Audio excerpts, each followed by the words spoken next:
Eagles. Eagles.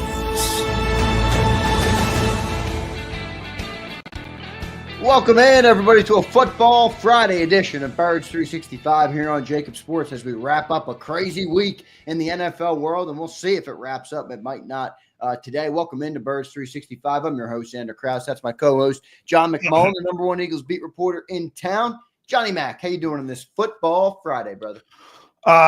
Doing well, preparing, trying to get up for free agency and the zoo that is upon us nearly. Yep. Will be upon us next week with the legal negotiating period. I know everybody likes to say legal tampering, but that's an oxymoron. I used to have that argument with Jody. People just made that term up. The NFL uses legal negotiating. Right, yeah, it makes sense. And it does make sense. It's an oxymoron. Yeah. So anyway, it is legal, so it is not tampering. Yep, good stuff, Johnny Mac. John, me and you were just talking pre-show, man. By the way, what a big week this was for the Birds. Just a lot of stuff happening. Me and you were talking pre-show. It's like there's more stuff going on days like this, especially early in March here before free agency, than there was when we were on a run to a Super Bowl, man. It's fun. It's hard to, it's tougher to work on just because there's so much uncertainty to it. The news comes at any given moment. It's a lot of fun, man. Howie's had a good week and a lot of stuff going on, Johnny Mac. Yeah, and it's only going to pick up because it's going to be a whirlwind. It's a lot better than it used to be, though, because way back, teams would bring players in for visits, like almost college, and you'd have reports of guys taking flights to cities and touring, and they don't want to let them out of the building. You still have some of that in phase two. Guys will go visit because there's questions, maybe medical questions, but now it's pretty much just, hey, let's get the deal done over the phone, and they'll announce most of the deals agent-wise during the tampering period, legal negotiating period.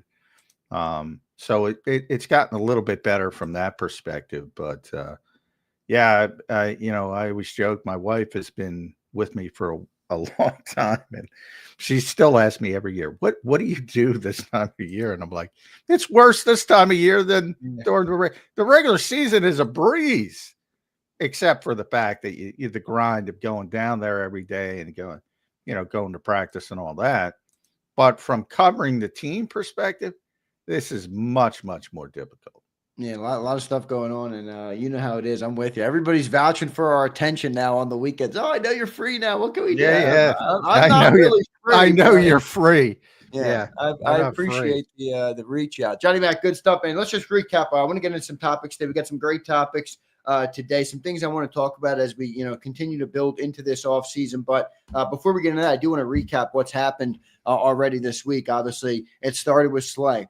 You released Darius Slay. It started and then went to James Bradbury. You released James Bradbury. That's two veteran cornerbacks out of the locker room, off the football team. And then it became two extensions, or an extension and a signing of Saquon Barkley and Zach Bond. So a pretty big week for the Philadelphia Eagles. They're shaking and baking, getting ready to go. Obviously, you mentioned the legal tampering period that begins on Monday, and then free agency next Wednesday. So the Eagles are checking off boxes early in the offseason, man. They're aggressive already. And, John, they dominated the headlines again in early March, man. It must suck to be another team in Philadelphia because a lot of the, most of the teams in Philadelphia can't complain because they haven't done their jobs. The Phillies can make a small argument because they've been successful, but it doesn't matter in Philadelphia right now. When the Eagles are good, people just don't care about anything else, as you saw yesterday in a negative way. But a little bit from that standpoint. But yeah, I mean that's the market you're in right now. But I'll tell you what, if the other teams turn it around, and again, the Phillies have had a pretty good run. I put them to the side. And you'll see excitement as they go to the late in the season, the playoffs. Citizens Bank Park becomes a hopping place to be, but it's sort of far more targeted. It's not year round passion. It's like, oh, they're good. I'm going to start paying attention. Yeah, and obviously the other two teams aren't that good. No, they stink. Now baseball is great, but no, you're right. It's a good way to put it. It's more sectioned out passion right there. John, your thoughts on the moves this week, though, man? I mentioned the 4 moves: Slay, Bradbury, the Barkley extension, and Bowen. As we wrap up this week on a Football Friday, probably won't wrap up the week in terms of content because you never know with Howie. But just for the sake of the conversation on Birds 365, just recapping those 4 moves. I mentioned they were aggressive early and they got a lot of stuff done early. Maybe, you called it maintenance and business as usual, but your thoughts on the 4 moves the Eagles made this week? Yeah, and I didn't call it maintenance. Howie called it maintenance. He called this a maintenance off season, and that's what I think, has started. Right now, everything is going to plan, and that's a good thing. This is what the Eagles were planning to do. They were planning to target Zach Ball and get him done before free agency. They were able to do that. Little bit of a surprise to us how early they renegotiated and extended Saquon Barkley, 15, 16 months ahead instead of about 12 months as it would typically be. So that's a bit of a surprise, but certainly not to them. And they wanted to set the running back market. And then obviously Bradbury, it's a long time coming.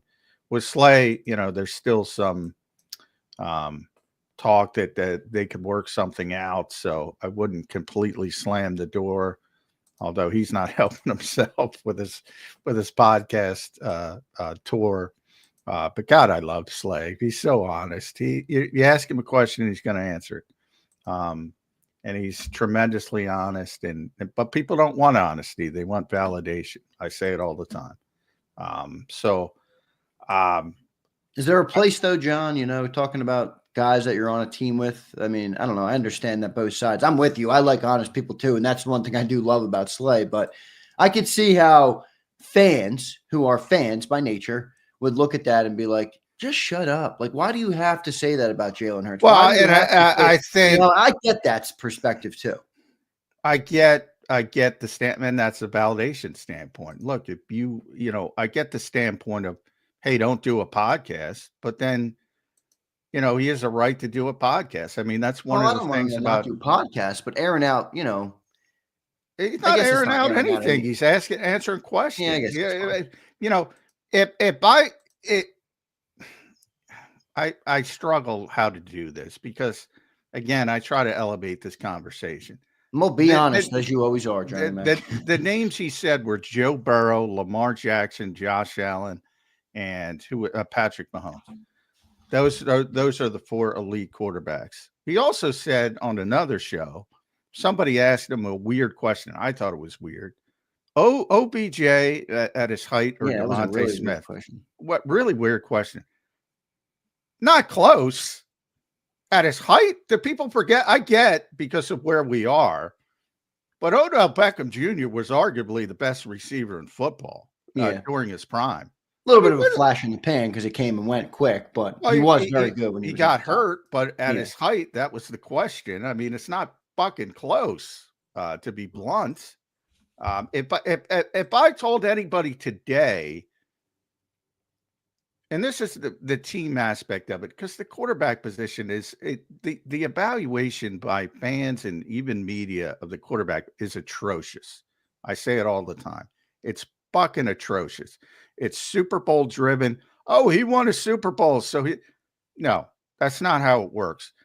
If I were to tell you Jamar Chase is a better receiver than Devontae Smith or even AJ Brown, you're not going to get upset. You're not going to get upset. If I were to tell, and you shouldn't, if I were to tell you Patrick Surtain is the best cornerback in football, you're not going to get upset. Well, I shouldn't say most well-reasoned people are not going to get upset. There's always going to be the super fan that think they have the best player at every position and yada, yada, yada. And the Eagles have a lot of players where you can make that argument. You can make it about Saquon. You can make it about Lane. You can make it about Jordan. Right. They have a lot of guys you can make it say, this guy's the best player at his position. And it's a legitimate argument that they're in the conversation. And that's a very good thing. Jalen Hurts is not in that conversation. I'm sorry if that upsets people. That's just the way it is. He didn't even have his best season. His best season is 2022, which by far he was deservedly the runner-up to be the MVP that year. That was his height as a personal player, and hopefully he can get back to that. But as a team, they've had tremendous success, and he's a very good quarterback. All Slay said is, who's elite? And he gave you the 4 elite names, which everybody fucking agrees with, basically, around the league. And the hubris. I put Jalen in that conversation. I put him in there as a top 5. The hubris of fans to think about who this guy is, an NFL cornerback. By the way, high profile. If you want to talk about team accomplishment, every team accomplishment Jalen Hurts has, Darius Slay has. I'm not going to sit here and tell you Darius Slay's the best cornerback in football, because he's not. Certainly at his age and where he is. Yeah, but the quarterback's the most impactful position, so it's hard to. Of course, but it doesn't. If you put the players in a vacuum, which you cannot do, and I rarely say this, but I'm going to say 100%. Now I can't say 100 because there's always some lunatic. There's always some. I'm going to say 95% of executives and scouts and personnel people are going to tell you the best quarterbacks in football in a jumble. You can argue who's 1, who's 2, who's 3, who's 4 are those 4 names. 95% of them are going to say those are going to default to those 4 names. I'm sorry. That's not saying Jalen Hurts isn't really good. He's really good. There's elite and there's really good. And he's really good. And there's a lot of positives, which I've tried to express on this show. The relentless nature, his ability to overcome bad games, his ability to flush bad plays, his ability to keep coming at you. He's a really difficult player to deal with. All these things are true. He's also not as good as Joe Burrow. He's also not as good as Lamar Jackson. He's not as good as Josh Allen. Yeah, but that's just from the lens of talent. Like, can you at least acknowledge that there's a talent? Because, I mean, maybe I'm wrong on this, and you can correct me, but I remember Tom Brady. It took 15 years for people to say Tom Brady was the best quarterback in the NFL. It probably never was. Yeah. Probably never was when you look at the history of it. Could have been Peyton one year. You had the stretch of Aaron Rodgers, who was the best player in the world for a long period of time. Yeah. Well, a lot of that part, he was always in the category, the top 3, top 4 on any particular season. But the conversation will always boil down. It'll always be subjective because certain people value different things. If you're going talent and remove everything else, yeah, you're probably right. Those 4 guys are easily the top 4 guys. But if you put the whole pie together and you talk to me or you or anybody else, everybody's going to have a different gauge on what they think is more important. Is the talent more important than, the winning ability that Jalen seems to bring? I can't talk to, people's willingness again to go to team to not understand that the vacuum part of it, that you can't put everybody in different situations. And, does anybody think that the Eagles wouldn't have a better offense, everything together, and have Joe Burrow? They might not win the Super Bowl, by the way, but they'd have they have a better fucking offense. Well, that's where I think there but I don't know if he's going to play better on February, whatever it was, February. Right. I understand that point. I'm just saying there's got to be more room for, Jalen Hurts has done what he's done on this football team. And if you want to say that Joe Burrow will be better, that's fine. I mean, maybe he's more talented, but there's more to it than that. I mean, Jalen has done. I don't get it's if you the same way. You can't do it, but if you could do it, if you put Jalen Hurts with the supporting cast of the Cincinnati Bengals, he ain't winning the Super Bowl. I could say that definitively. I could say that. Nobody exactly. So I don't the team aspect of it.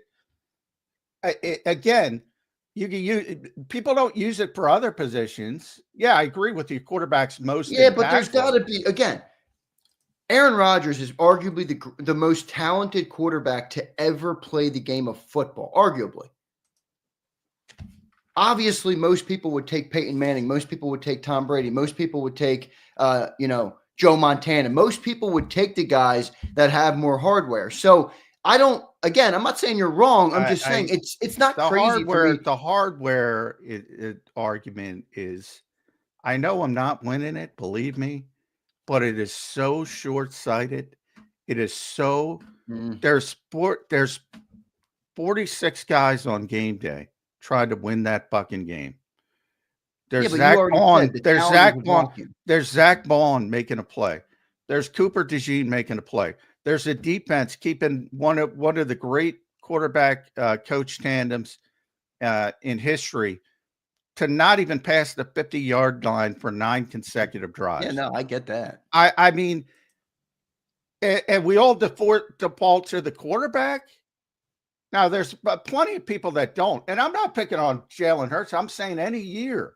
You know, John Elway, I always say John Elway was great when he was losing Super Bowls, and he was mediocre to below average when he won Super Bowls. Nobody cares. Nobody knows. Nobody remembers as time passes.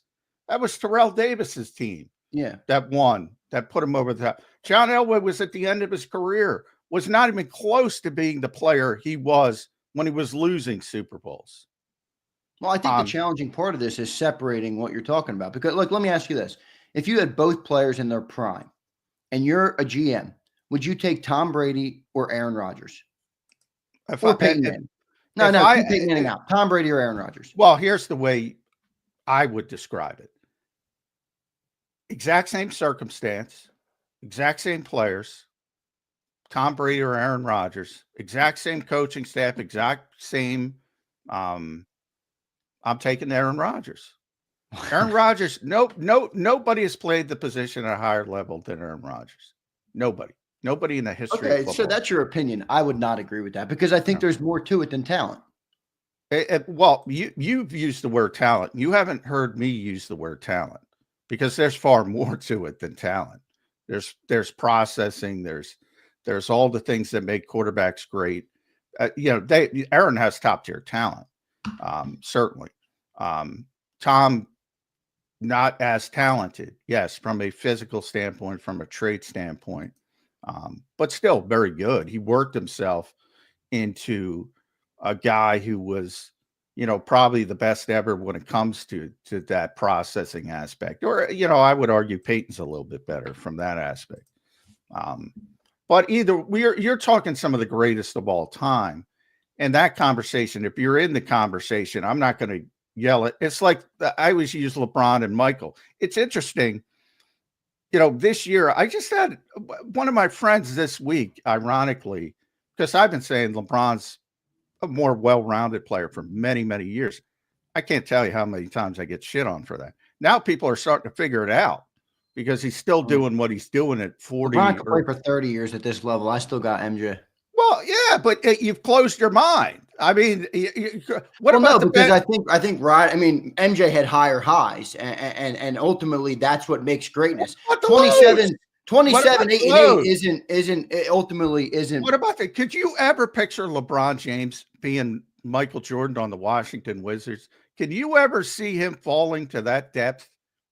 Well, higher highs could be lower lows, but again, the game is. I mean, I think he'd be smart enough to walk away before that happened, but I can't even fathom it. And the guys, I don't even know how old he is now, and I can't even fathom it that he would fall to that level because he's just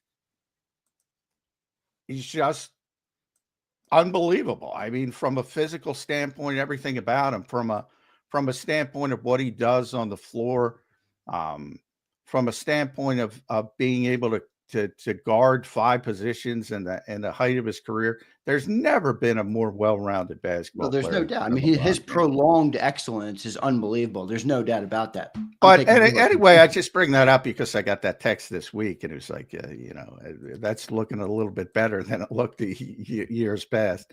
Look, I know I'm not winning a hardware argument. I know that's what, and to a certain degree, it's not other players, but it is. When it comes Hall of Fame time, that's what people say about every position, to be honest. Oh, he won a Super Bowl. He won a Super Bowl. This guy didn't win a Super Bowl.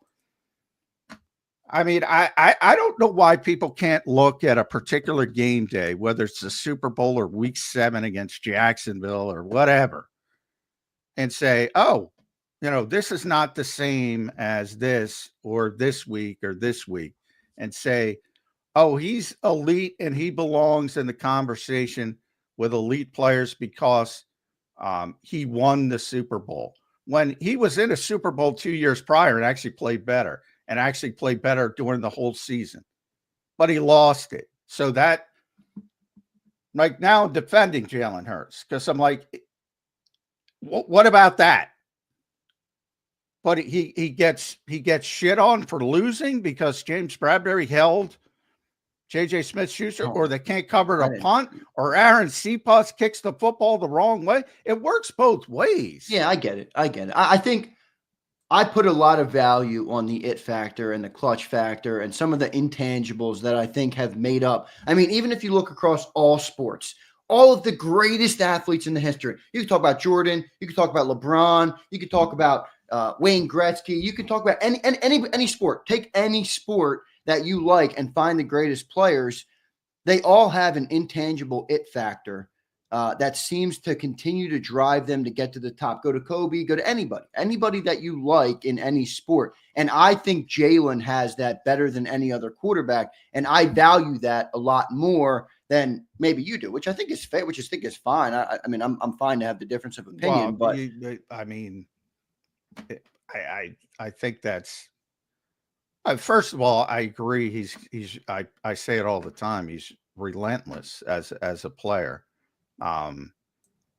But is he, you mentioned some big names there, and it's easy for basketball, but yeah, Jalen's not in their category yet. The LeBron physical talent freak level, the Michael physical talent freak level, the Kobe level, that's what we're talking about with Mahomes and Lamar and Josh Allen and Joe Burrow. That's what we're talking about, the highest level of talent and traits and ability to play the particular position. Then you got to marry that with that drive. And that's where you get true greatness. Right. And that I agree with guys like LeBron and Kobe and Michael had both. And have both in the case of LeBron still playing. But when it comes to quarterback, the only one you could say to, like, all right, Patrick Mahomes had a terrible Super Bowl. And people can crap on him all they want. And I always say the old wrestling axiom, don't downplay. If you're an Eagles fan, don't downplay what the Eagles did. They beat the greatest quarterback coach tandem and they stifled them. Don't downplay that by downplaying the greatness of Patrick Mahomes. He doesn't have the will to win. That was his third consecutive Super Bowl. Well, I don't know how many damn AFC championship games he's been in a row. I've lost count. Yeah, I don't think the will to win argument works against Mahomes. The other guys got to get to that level, but Patrick certainly does and doesn't. So, to throw everything on one game where the offensive line couldn't block the Eagles' defensive front, whether you go to Brady, I talked about it all the time, whether you go to Brady or Patrick Mahomes or Jalen Hurts or anybody else you want to mention, Joe Burrow, Josh Allen, if you can't block people, you can't play offense. So that's instilled in it. And if the Eagles ever get a bad offensive line, which doesn't look like it's happening anytime soon. Right. But never happen. But for longtime Eagles fans, it's happened. They know. All you have to do is go back to Doug Peterson's last season when it was injury driven. It was freaking ugly. Why was it ugly? Because they couldn't block anybody. Yeah, right. You don't have to go back that far. And well, look, we are talking about the ultimate team game, so everything you're saying is 100% accurate. I mean, you can't take that stuff out of the game. I do think to get back to Slay, do people want honesty or validation? If you want validation, that's fine, but just realize it. Nothing he said was dishonest. He tells the truth. He loves Jalen Hurts. He's good friends with Jalen Hurts. He constantly up. I've never heard hurts Slay not uplift somebody. But if you ask him a question, he's going to tell you the truth. AJ's the same way, by the way. Yeah. Not necessarily as much in public. If you ask him a question. Well, that's where I feel like the subjectivity of it comes into, because I agree with you where Slay, he didn't even say, let's be real here. He didn't say anything that pissed me off. I don't care that he doesn't agree with, think about quarterbacks like I think about quarterbacks. He's another man. I bleed like he bleeds, and he has a different opinion than me. That's perfectly fine. But I do think there's an element of, should you not talk about players that you're on a team with, like at that moment, you know, like, I don't know, if me and John had a fight off the air, like, would I come on and talk about it? I could be honest with somebody, but is that the best thing to do? I think there's a fair question. Well, that to me is a very fair way to look at it from an Eagles perspective. Like, they would like these guys to shut the hell up. Yeah, I'm sure honest. Big Dom was sending some texts. I mean, CJ's out there. I don't know what the hell CJ was doing. And all, but then AJ's chiming in. I'm like, what the fuck? Just get off social media. That's what I would say as, you know, if I'm Dom or I'm Howie Roseman, I'd be like, I try to steer guy, but you're not allowed. I mean, you can't. I mean, that's the world we live in. Everybody's got a phone. Everybody's got a platform. Everybody could start a podcast. Yeah. You know, and most of them aren't worth a crap because they do that. To be honest, and they're very political, and they're not going to tell you the truth. A lot of people ask me, why don't you try to get more players on the show? And I'm like, because I have no fucking interest, dude. Yeah, because they're not going to be honest. Yeah. You've always been open about that from week one of the show. That was never the goal of this show. Yeah. I mean, and some of them would, but even they're guarded. They're more guarded. Especially with somebody who covers the team on a daily basis versus, you know, going on with another player as often, you know, and then they start talking amongst each other and get themselves in trouble. So, but I mean, Slay, if you ask him a question, he's going to tell you the truth. And I have no problem with it. I get why the Eagles would have a problem with it. Yeah. Well, that's where I think people are coming at it from. Yeah. But from the fan base perspective, yeah, I mean, yeah, I don't get the constant need for validation. Like, your thoughts on the CJ Gardner-Johnson portion of it, because, you know, he's one of those players, John, and this is a tough one for me because sometimes I'm like, yo, dude, please just shut the fuck up. But on the other hand, I think I can acknowledge that my opinion is not that valid, and some of the stuff that CJ Gardner-Johnson does is what makes him a good player. He plays with passion. He's a very prideful person. He takes things personally. Do I want to say don't be that guy and then turn him into somebody he's not? I don't think that's fair. I don't love everything he does, but I don't love everything anybody does. So I can remove that part of it and still not have much of an issue with it. But how did you see what CJ Gardner-Johnson did? I mean, he's very easily upset. And I always joke about disrespect season. There's this whole, it's almost like a trait of Philadelphia. Your fans believe they're always disrespected.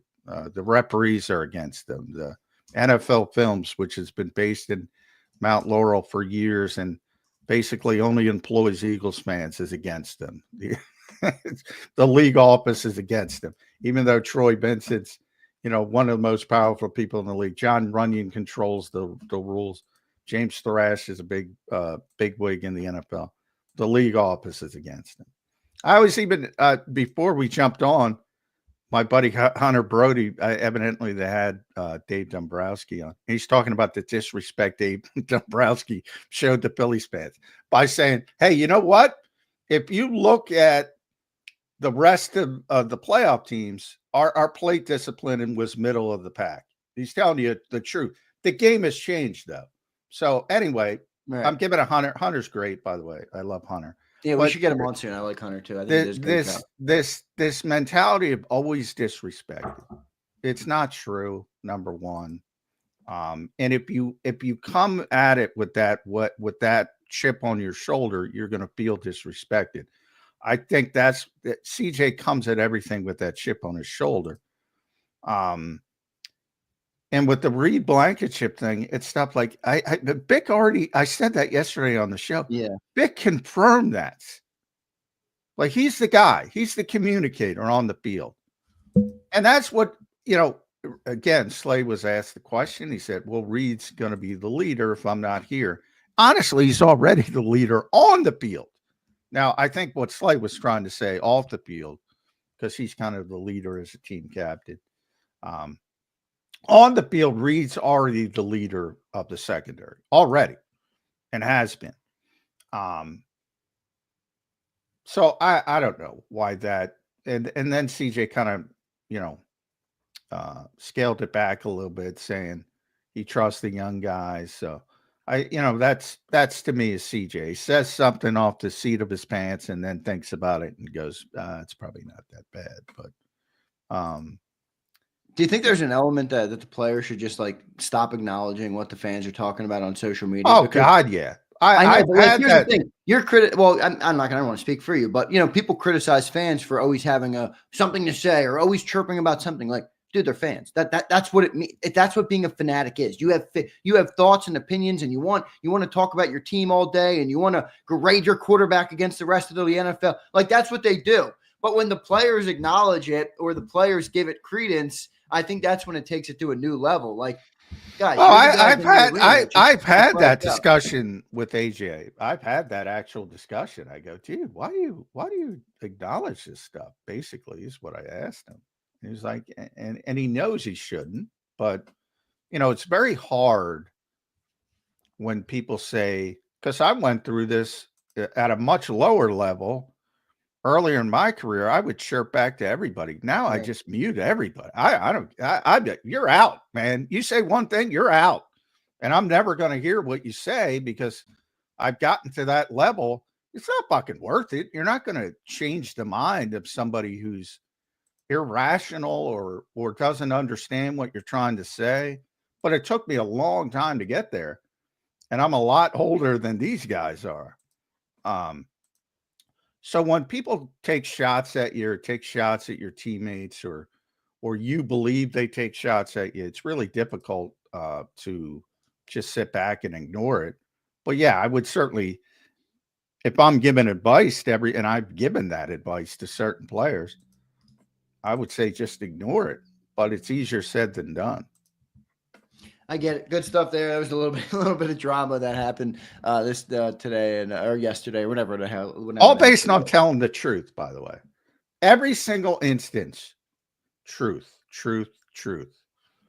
Which to me, if people have a problem with that, as Cody Rhodes said to Dwayne "The Rock" Johnson on the greatest turn in modern wrestling history, if you got a problem with that, go fuck yourself.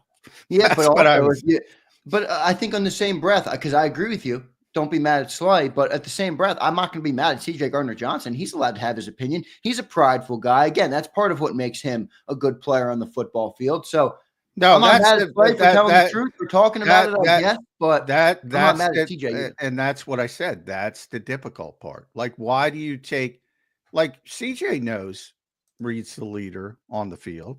He knows that. So why do you take that as disrespect? That I can't speak to. A certain man takes more things personal than another guy does, I guess. Yeah, so that stuff I can't speak to.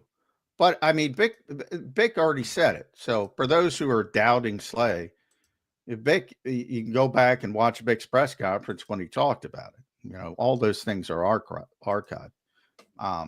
He already said it. Reed handles the communication in the secondary. So why he found that disrespectful, I don't know. I can't answer that. I do think that personal misinterpreted that a little bit, for sure.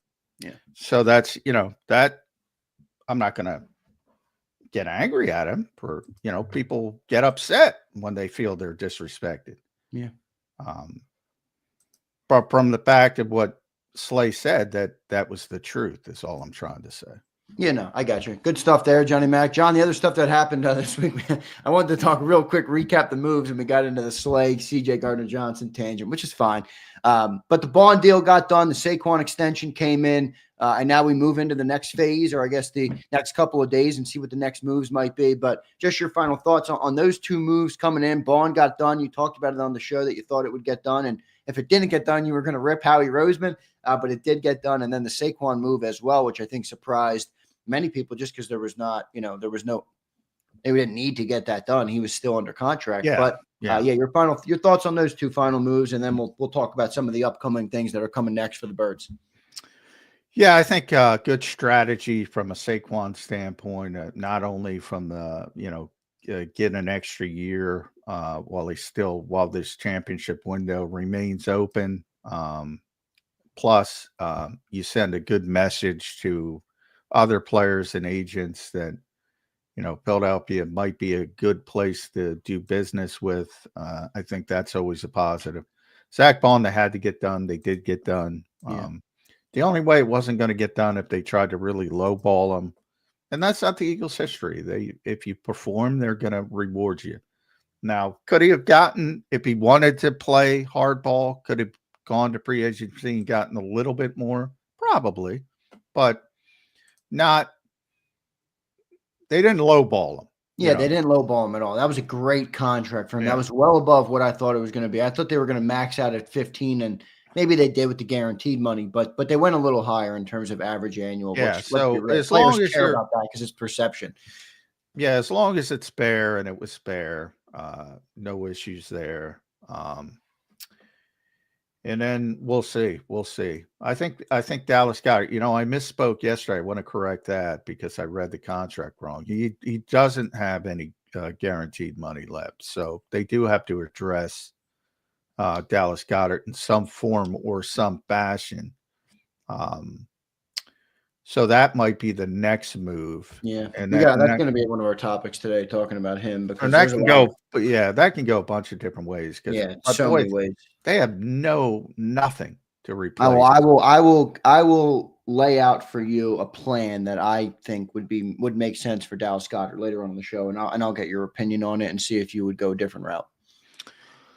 Yeah, I mean, we'll talk about that later, but my feeling on Dallas, and he showed it during the playoff run when he got back healthy, which there's some concerns about not being able to stay on the field, but he's still a really good player. And until I got something in place, I can't just walk away.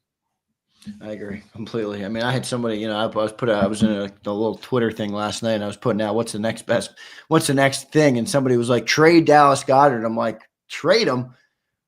One, for who? And two, is Grant Calcaterra your plan for this Super Bowl window? I don't like that idea, but we'll talk about that a little bit. I want to talk about Cam Jurgens as well. I want to talk about Becton because, John, I was thinking about this.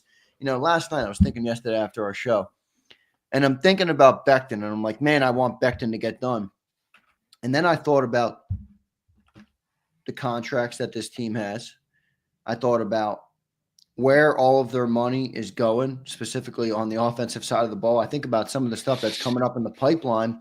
And then I think about the asset that they used on Tyler Steen, which was not a cheap that was a third round pick, I believe, right? It's a day 2 pick. And I'm like, boy, maybe they're going to put Steen in there because, look, that's what Howie likes to do. I mean, he spends draft picks on players. He wants to get them in there. I was wondering if maybe Becton could be gone because they want to get Steen in there, or maybe Steen becomes a trade candidate. I'm not really sure.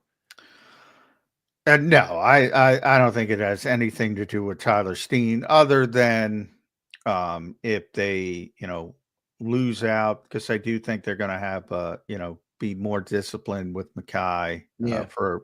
I've mentioned it for a couple reasons. One, you have the tackle guard debate. Now he has indicated to me personally that he'd rather stay inside a guard. So that's a good thing from the Eagles' perspective. But if somebody else views him as a tackle, and that's what he was drafted as, and he wasn't exactly chopped liver. No, he wasn't. Everything. He was the 11th overall pick in the draft. Everything about him screams left tackle from an athleticism standpoint, from a size standpoint, from his arm length. We always talk about Ian Cummings was good about that. We had him on the draft. I mean, this guy's got almost 35. I just looked it up. 35 and 5/8 inch arm length. This guy should not be a guard, but he played the way he played. It deserves a lot of credit and was a big part of that offensive line, which I told you, one former GM told me maybe the best offensive line he's ever seen. And he was a big part of that. We know the big stars, and I'm not trying to say he's in Lane's category, or George's category, or Landon's category, but boy, he really fit here. Yeah, he did. Fit, especially with Saquon Barkley as the running back. Just that his ability to get. I was talking to a scout talking about that Anthony Belton the other day. I was texting with a scout, and Anthony Belton, you could see, has some similar traits. I talked about that with Ian yesterday, and the Eagles are bringing him in for a top 30 visit. Played tackle in college. Now, he's not a high-level prospect like Mekhi Becton, but the key from his standpoint was the leverage that Becton has when pulling just from his sheer size. It's like as a linebacker, and it made sense. He's like, all right, if you see Mekhi Becton, you saw it so many times with him kicking out for those blocks and on those long runs by Saquon. If you're a linebacker, it's almost you gotta choose a side. You gotta go under or over. And if you guess wrong, and if you have a running back who can read the block and make the adjustments like Saquon Barkley, you might even guess right, but then right. Saquon cuts it back, or Saquon cuts it outside. Just his sheer size, and I think they're going to try to replicate that with somebody like Belton if they lose him. But when and a third round pick, I agree with you, is a valuable asset, but. Look, if Tyler Steen doesn't deserve to be on the field, they're not going to put him on the field because he was a third-round pick. And they showed that last year. He was on the field. He wasn't trash can. He was decent. I mean, you know what I mean? That's where I just wondered and I'm not saying that Mekhi doesn't. I want Mekhi back. I'm being completely honest. I'm just wondering if you know how it is, business, John. Sometimes you can't. Well, no, if you lose, and if you lose them, they'll start with like they started last training camp, and by that I mean. They, Tyler Steen, for those who forget, he was the starting right guard. And then he sprained his ankle, and that was that. And they put Mekhi in there, and he never gave up the job. So Wally pipped, a little bit of a Wally pipped. Well, Tyler Steen ain't Lou Gehrig, but no, he was Wally pipped. He's not. They were hopeful to the point we all said it in the offseason. The Eagles, for those who don't know, the offensive line is for years it's been in the back right of the locker room, and they all sit together and they put them in those positions. Jordan Mailata has the last locker, which is left tackle. Then comes Landon Dickerson. Then comes Cam Jurgen. Then comes Mekhi Becton. Then comes Lane Johnson. Little 5 set of lockers. They all sit together. Tyler Steen had Mekhi Becton's locker in the offseason. They wanted him to win that job. He lost the job, and they moved Mekhi in there. Steen losing the lot, not only losing the job, but losing the locker. You hate to hear it. Yeah. Well, how do you take that, by the way, Tyler Steen? Did he ever show signs of being down about it, or maybe you don't know? No, I mean, he wasn't a. He's a second-year player last year. He wasn't entrenched by any means. So It wasn't like one of those things where but I think he handled it well. And to your point, when he did play, I thought he was competent, but I don't think he was good. I think he was definitely not as good as Mekhi Becton. That's for damn sure. And there was a significant downgrade when he was in there. So they would start there. If they lose Mekhi Becton, he would be penciled in, as Chip Kelly would say. But easy to erase if somebody comes in and plays at a higher level. Yep, no doubt about it. Good stuff, Johnny Mac. John, we'll get to our first commercial break. When we come back, I want to talk Cam Jurgens. I wanted to talk Becton and Steen after the break, but we just talked about it there, so that's good. We'll talk a little bit about Dallas Goedert, and I'll give you the scenario I have in my head on Dallas Goedert because they got to do something at tight end, but I don't think moving on from Goedert makes sense at this point in the offseason. Then I want to talk about some other young guys on the roster that might step up. Let's get to a couple of super chats here. I want to thank everybody for being here this morning. Another great crowd. You guys have been tremendous all week, all offseason, all year long. So thank you all for being here. Hit that like button on the show. If you're listening to the podcast, leave that review for us. We appreciate that. If you're watching on YouTube, drop your comments either in the live chat or if you're watching after, drop them down below. Don't forget to subscribe. Do all the things that make our channel grow. We appreciate each and every one of you guys. So thank you all for being here. Suo Blaze checks in with a super chat.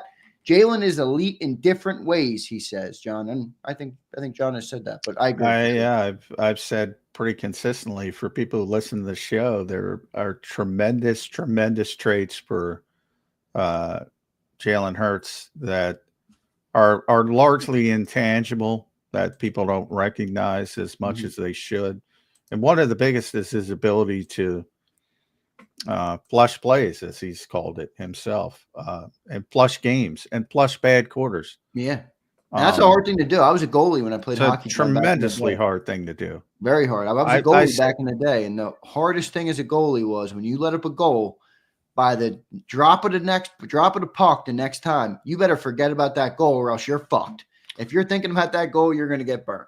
90% of quarterbacks, if they have a bad, say, first 25 minutes of the game, they're going to have a bad game.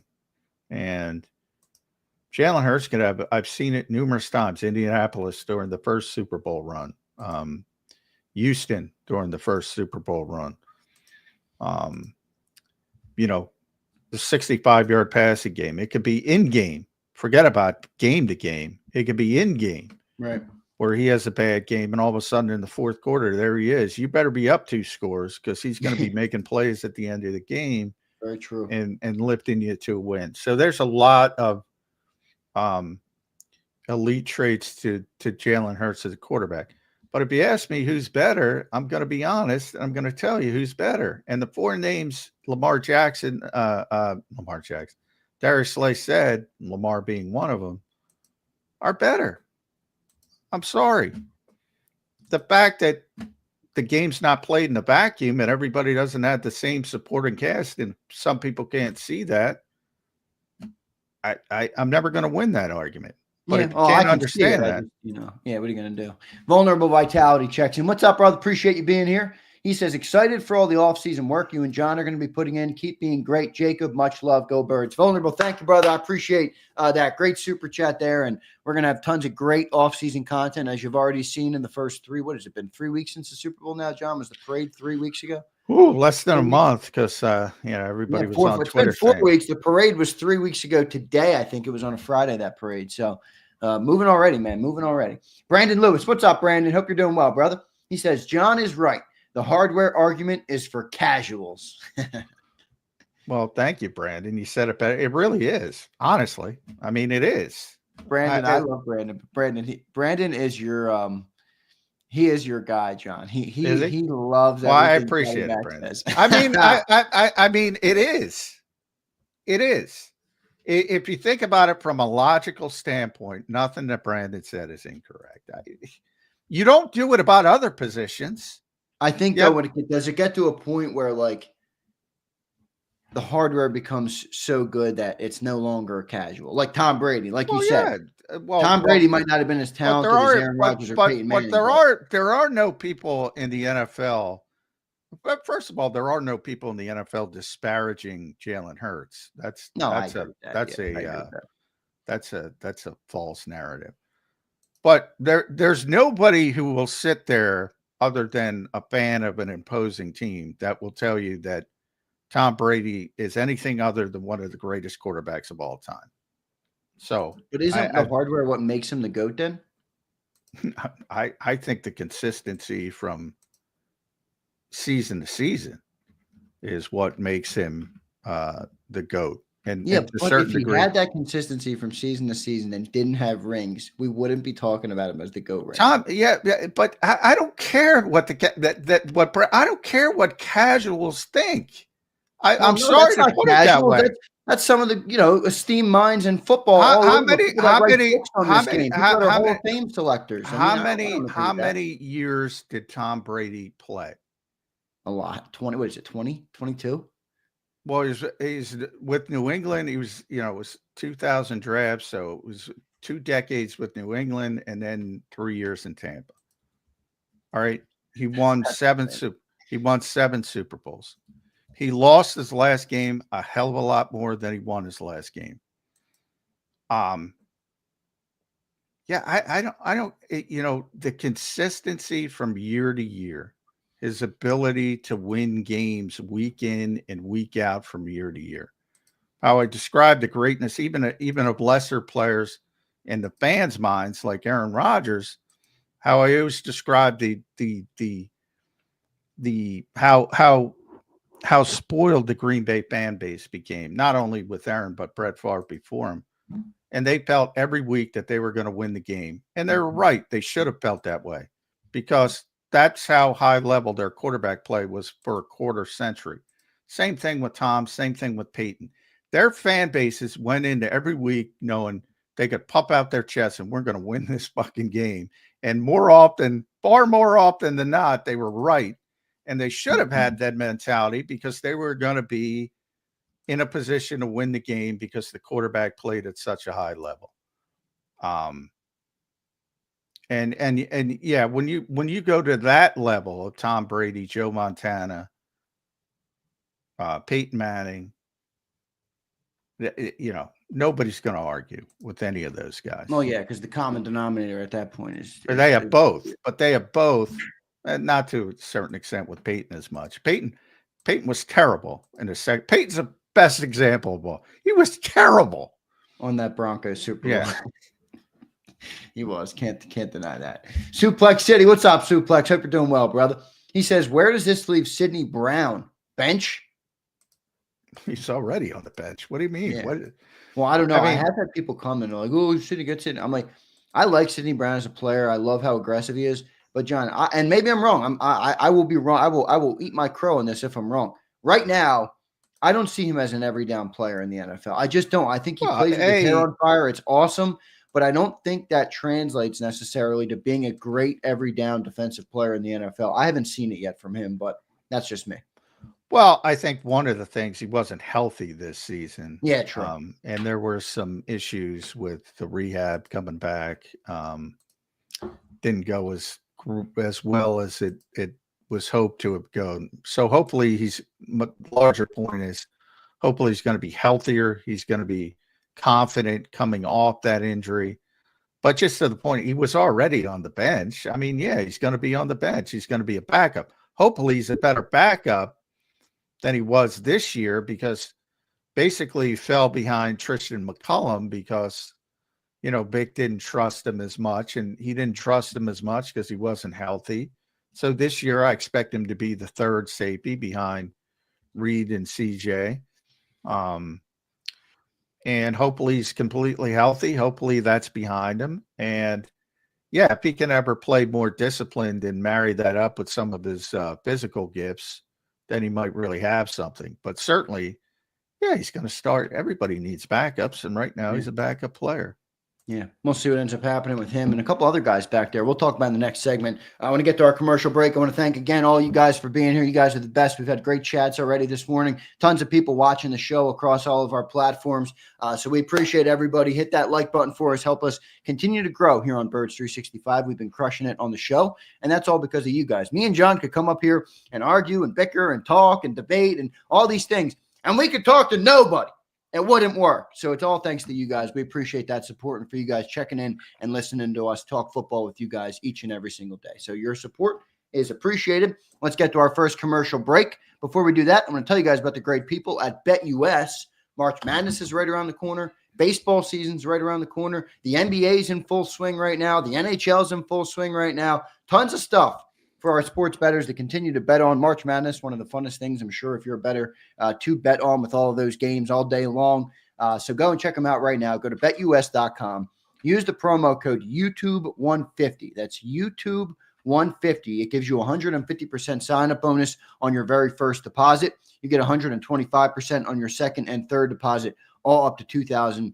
So deposit less and bet with more at BetUS. They have the fastest payouts in the industry, 24/7 customer support, and they'll even give you your own custom account manager. So we appreciate them for sponsoring the show today. We'll be right back on Birds 365 in 3 minutes. The following is a real testimonial from the father of a young injured victim. I didn't think she was going to make it. Major Perry's daughter was the victim of a horrific accident caused by someone else's negligence. If you don't find the right counselor, law firm that you're looking for, you will get lost in the wilderness. Badly injured? Call the Fritz and Bianculli Law Firm at 215-458-2222 and find out why they say, "We got this."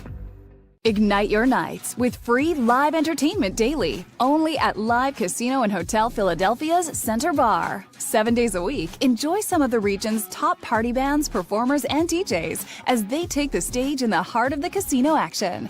Great cocktails, live music, and lively moments. It's all happening at Center Bar at Live Casino and Hotel Philadelphia. Visit livecasinophilly.com for more details and the complete list of upcoming events. Must be 21 or older. Gambling problem? Call 1-800-GAMBLER.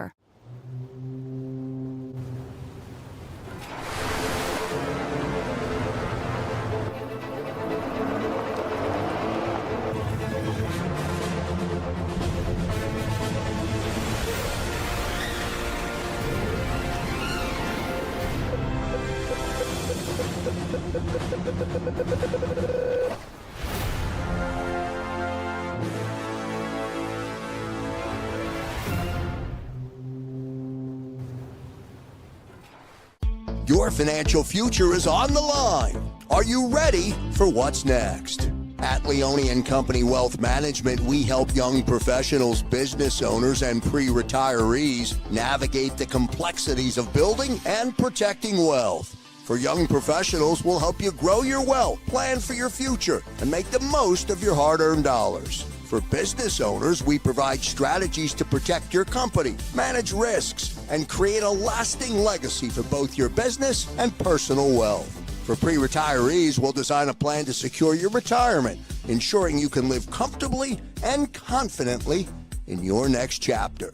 Whether you're just starting out, managing a thriving business, or preparing for retirement, we're here to help you take control of your financial future. The first consultation is on us. Get the advice you need without the cost. Let's make your financial vision a reality. Take the next step. Scan the QR code to schedule your free consultation today. And of course, go Birds.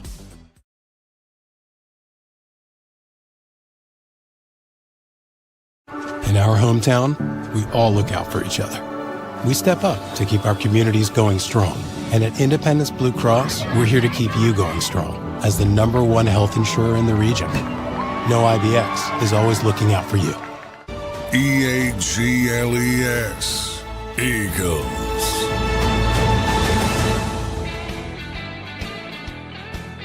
Welcome back in, everybody, to a Football Friday edition of Birds 365, which is a Football Friday because it's Friday, and it'll always be Football Friday for us football lovers. But there's no football, unfortunately, this weekend. So a lot of off-season talk, a lot of things going on here on Birds 365. Thanks for tuning in today. Don't forget to hit that like button.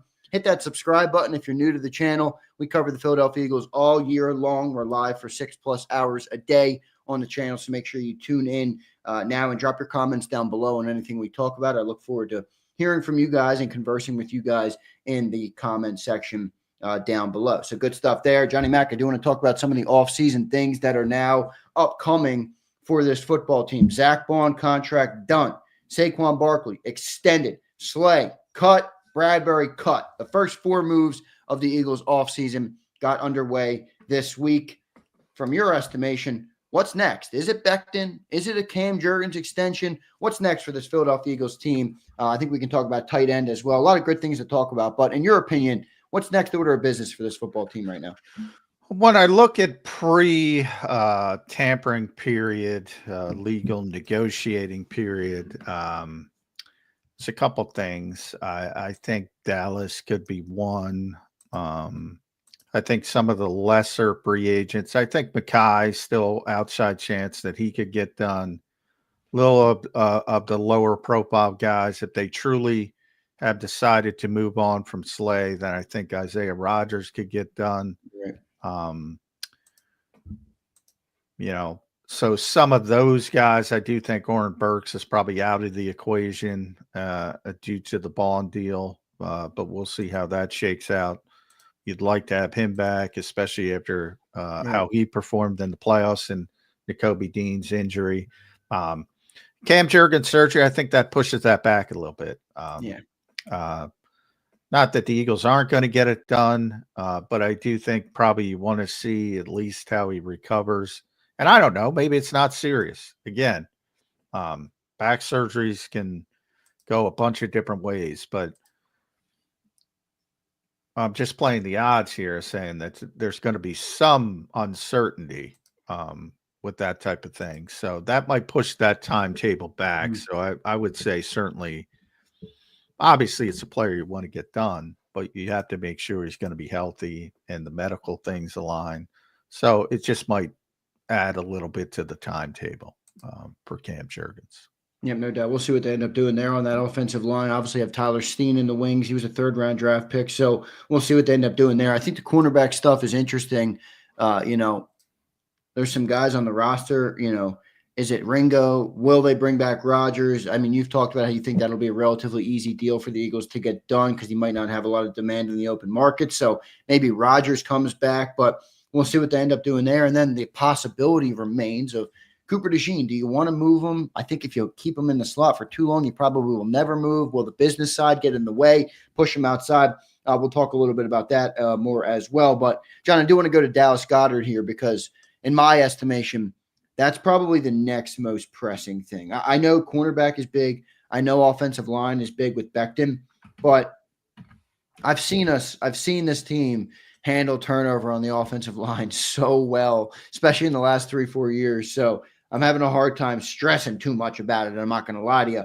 When I go to Dallas Goedert, I think there's many lines of thinking around this. I had some conversation with this on my X account yesterday with some Eagles fans at Real Zander on X. But what do you do with Dallas Goedert? What do you do? I'll lay out to you what I would do. I would give Goedert a 2-year extension right now. I think he would take that. Maybe he wouldn't. I don't know. That's what I would do. I would give him an extension. I would give him pretty good guaranteed money. I would move the contract back like they do with everybody, kick the can down the road a little bit on that contract. You can lower your cap hits. Now you secure Goedert for 2 years. You talk about, John, all the time. They look at things in 3-year windows. Well, they have a 3-year window right now to capitalize and get to a Super Bowl. Keep Goedert here for those 3 years. I think that's a no-brainer.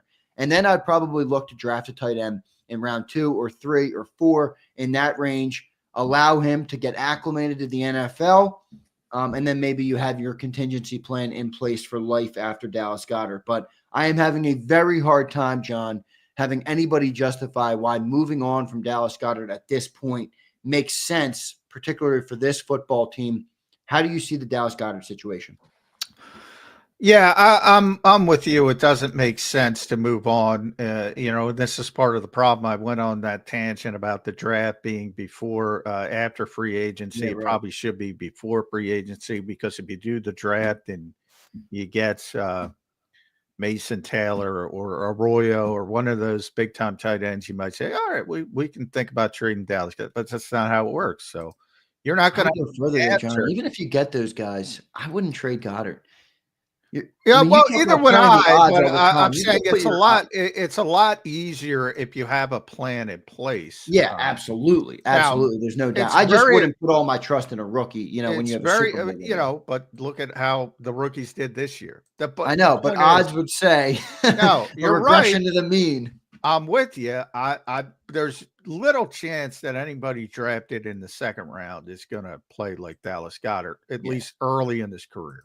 Exactly. So, but at least if you have that upside, that projection, you feel a little bit better and you can go about things maybe in a little bit of a different way. Get Jahan Dotson more involved, maybe in the passing game, and you could shade things a little bit differently. But you have that piece in place.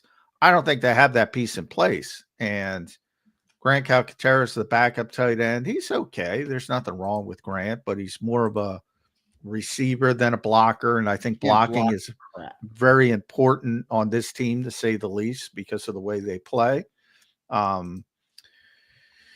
They've already indicated, I've mentioned a few times, by their future signings, they signed 2 tight ends. Nick Muse, who was a draft pick in Minnesota a couple of years ago, and Cameron Lotz, who was a 3rd-round pick by San Francisco a couple of years ago.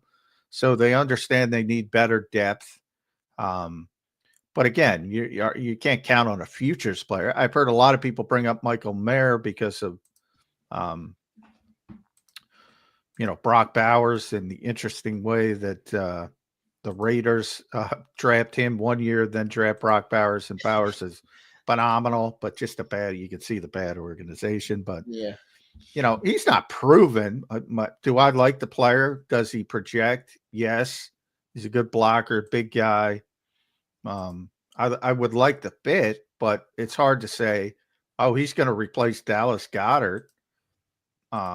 Even if you went in that direction. I think you saw the template. The Eagles are just too late to start it. But go back to 2018. Zach Ertz, over the next 2 years after the Eagles drafted Dallas Goedert, had 200. I'm trying to do the math. He had 116 and 88 over those 2 seasons with Dallas Goedert on this team. Yeah. 204 catches, I believe. It's absurd. And the Eagles, and Zach was 28 when they drafted Dallas Goedert. Dallas Goedert is now 30.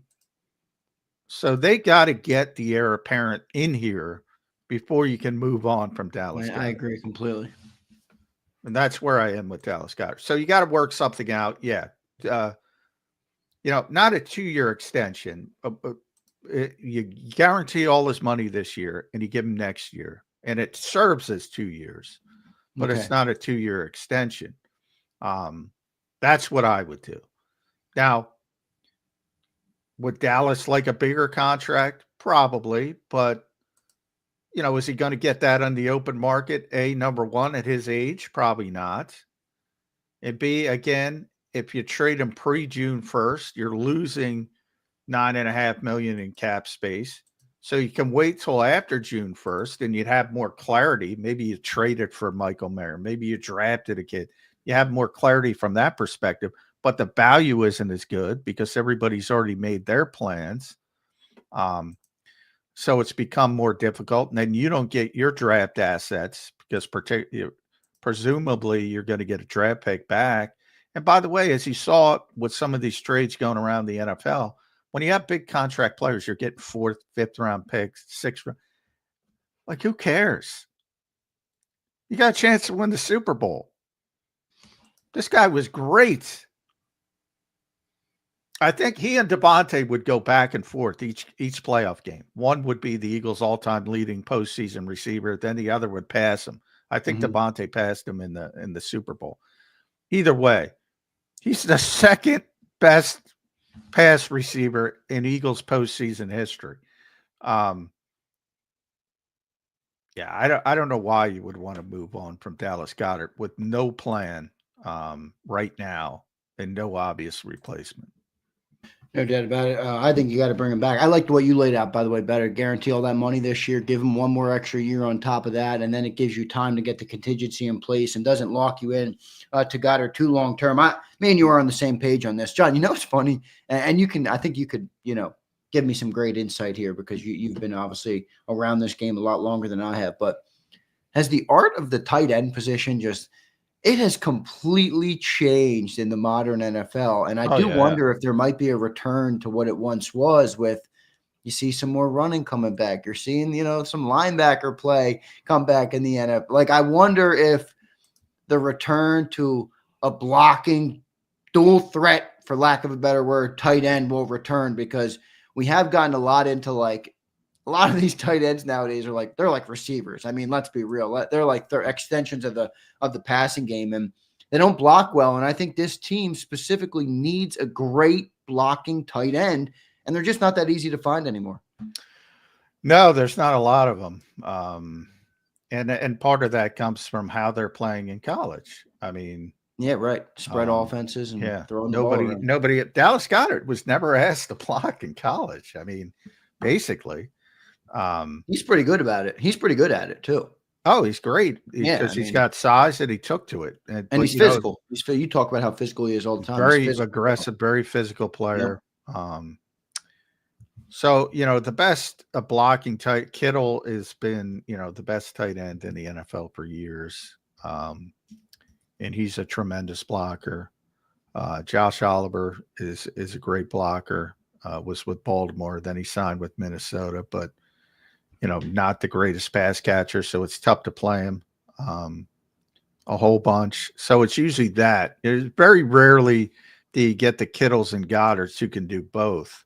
You either have a big guy who can block like Josh Oliver and isn't great when it comes to the receiving part of it, or you got a receiver. And if you carry that over to Minnesota, because he's on Minnesota, TJ Hawkinson's the receiver, but he didn't block that well. Right. But he's a great receiver. That's typically what you're dealing with in the modern NFL.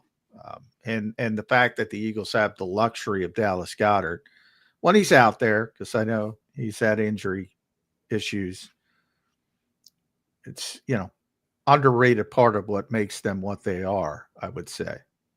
I agree. And, people throw out names. Like, here's one in the chat right now. I've seen this a lot. And I haven't seen any rumors that Atlanta's trading him, but I've seen this a lot. Kyle Pitts to Philly. Like, Kyle Pitts is literally might as well be a receiver. He is. That's what he is. He cannot block for shit. People are so enamored of skill. It's not the right fit in Philly. If you catch the ball, if you run the ball, it's a video game. It's like you can't even get the ball to Jahan Dotson. And now you want to add Goddard's lucky to get 3-4 catches a game. Yeah.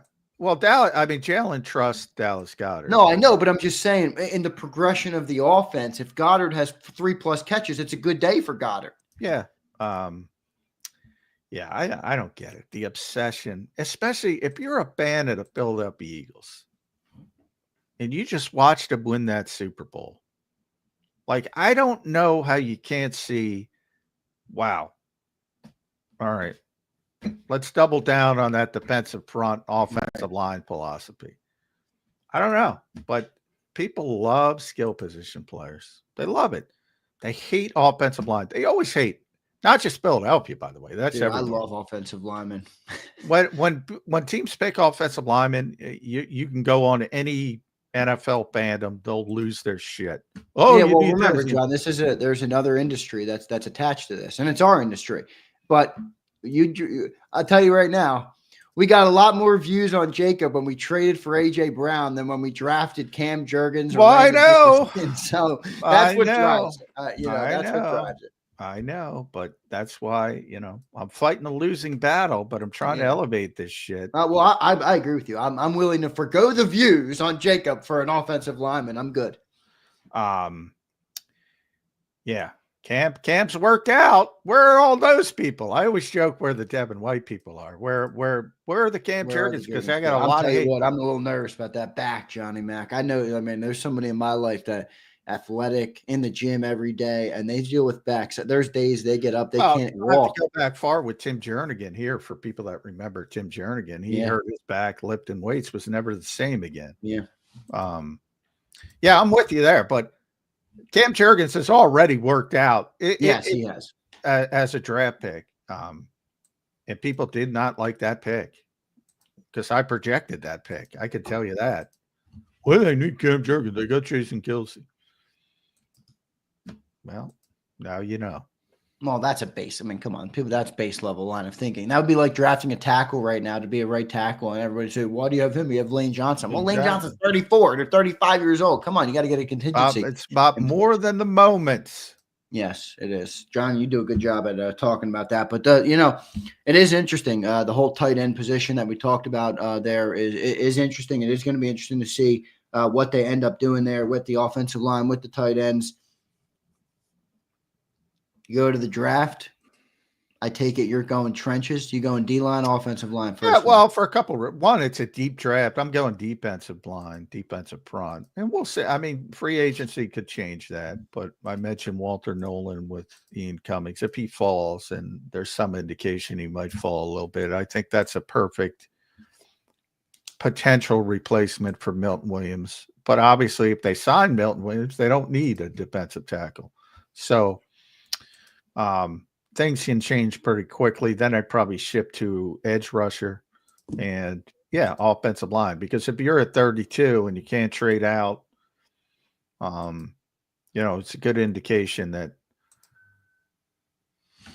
offensive line might be the position. But I would say defensive front is the heavy leader. And then if they trade back, I think tight end, which we just talked about, is an underrated potential option, I would say, because it's a really deep tight end draft as well. Yeah, it is. It is. But again, the problem with that is you're in a Super Bowl window. John, you've talked about this. This is the biggest reason that you've advocated for going for Myles Garrett. Forget the future for a second. You got a window, a 2-3 year window right now. Capitalize on that window. You could take Tyler Warren, and we're never going to get Tyler Warren. We could get Tyler Warren, and I would still say I think it's better for this team to keep Dallas Goedert. Now, maybe that's an embellishment, but my point is, that's got to open though, John. How are you going to put all your faith in a rookie right now for this football team when you don't have to? I wouldn't do it. What do I? By the way, I'm glad. Number one, I'm glad you mentioned Myles, because it's Myles 365. So the news today is, according to Tom Pelissero, Myles Garrett recently requested a meeting with Jimmy Haslam, the Browns owner, who declined to speak with him. So things are getting ugly. Both sides are dug in. Cleveland refuses to even discuss a trade with anyone, while Garrett is preparing to sit out games. So it could get ugly. Yep. And if that's the case, that's the leverage Myles has to turn this ugly, to be honest. That's about the only leverage he has to make the Browns trade games. Yeah. To make the Browns trade him. The Browns have no reason to trade him. I mean, but sometimes it gets so ugly, you have to force it to that situation if you're the player and you truly want out. Yep, and Neil is right. Things get ugly, the price goes down. I'm with you, Neil. But to your point with the rookies, I mean, look, if you got Tyler, and they're not getting Tyler Warren, but if you got Tyler Warren, I would have no problem. And how he's and come on, Eagles fans, you're coming off a season where Quinyon Mitchell. Are the odds they're going to have, and Cooper? Are the odds that's going to happen again? No, they're not good. But I agree. But you just saw it.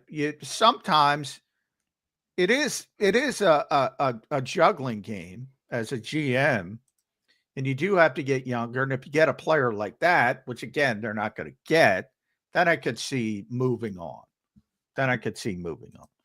But overall, I don't see that kind of option at tight end. Warren's going to be, even the kid from Michigan. Ian seemed to think there's a little bit of a chance he could ball. I don't see that even. Who, the Loveland kid? Yeah, I like him. Yeah. Yeah.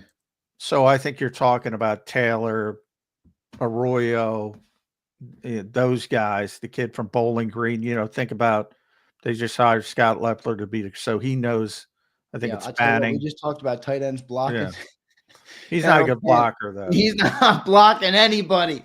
But, that's why, Nick Muse is a blocker. So maybe you do it that way. And you have him, you carry him, and he plays.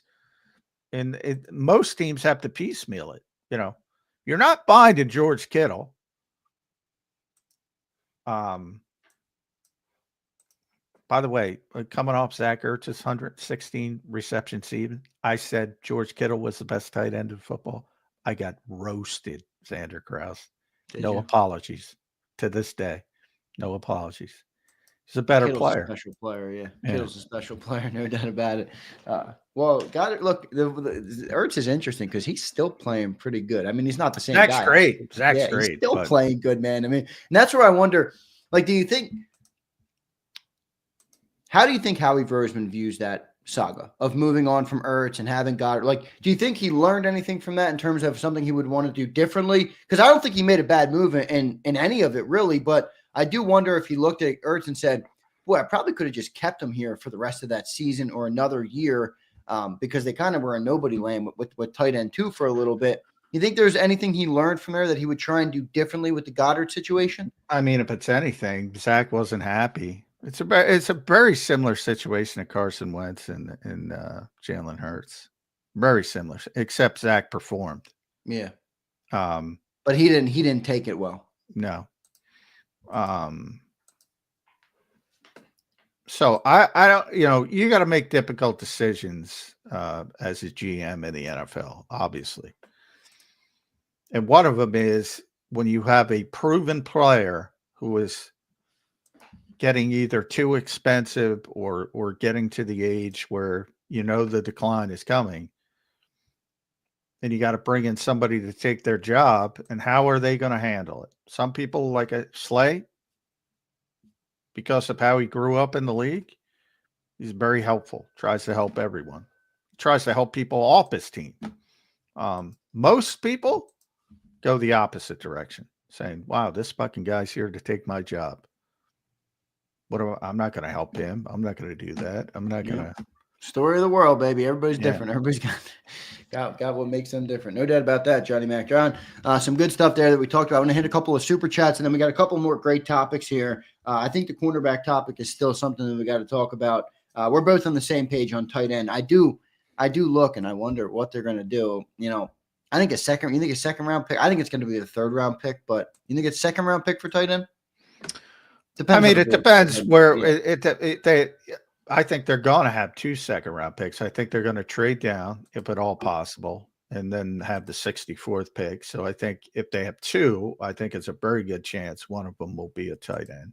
Yeah, that's true. Otherwise, but I do think they'll get a tight end, worst case, by the end of day 2. At some point, they're going to get a tight end. Let's see what ends up happening. I want to make sure I don't miss any news. I mean, the NFL world never sleeps, man. It never sleeps at all. I put my phone off for an hour. I have to get in the car today, John, for an hour and a half. I'm being in the car for like 90 minutes today. I've had to plan out, I've looked at all the Eagles deals this offseason.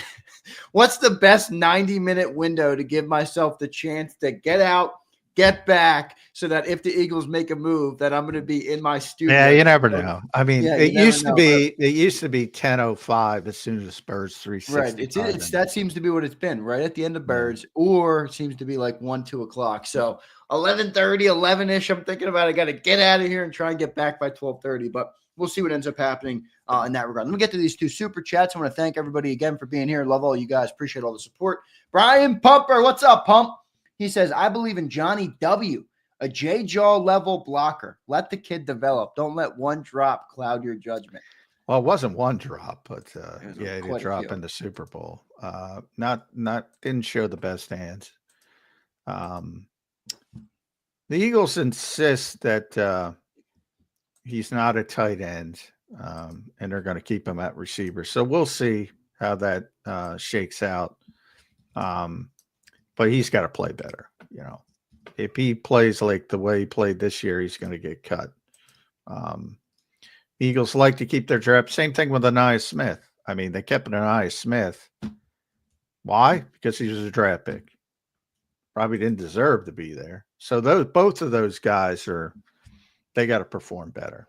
But Johnny Wilson's blocking ability does help him, especially with this team, because they're run heavy, and they're going to be run heavy.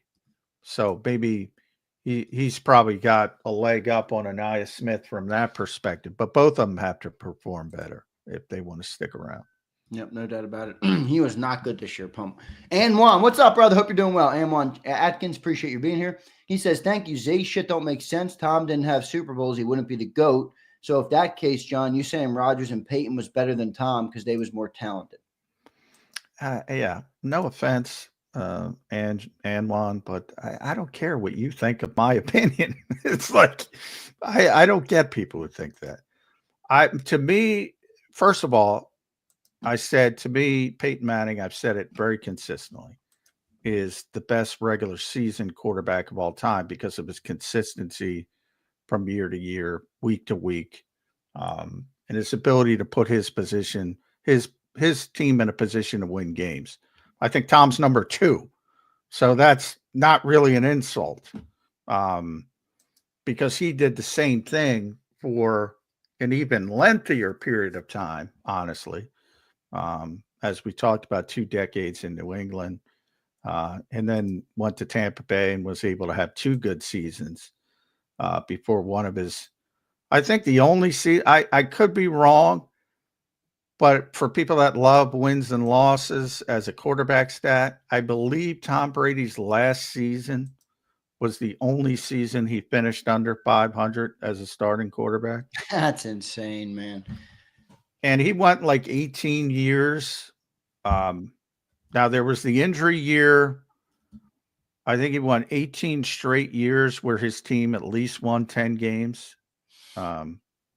So you're right, by the way. His final season was his only losing record for his career. So he was tremendously consistent. I just think, if you push me, I'd say, all right, who is better week to week on a consistent basis? I'd give a slight edge to Peyton Manning. But again, you're talking 1-2. Who cares? Tom, here's the tough part about Tom. I mean, we talked about Jordan and LeBron earlier in the show. Tom is Jordan and LeBron combined. He had all the accolades. All right. He got to the mountaintop more than anybody. And he did it for 23 freaking years. He's like Jordan and LeBron combined into one. So he's really rare. Yeah. I mean, he's a tough guy to talk But about. again, he's got 7 Super Bowl titles. And so that means he lost his last game, 16 times. And people make up this shit in their heads. But when you're in a conversation of 1 or 2, you're great. It's just a matter of what level you're at. And Tom Brady has reached that level.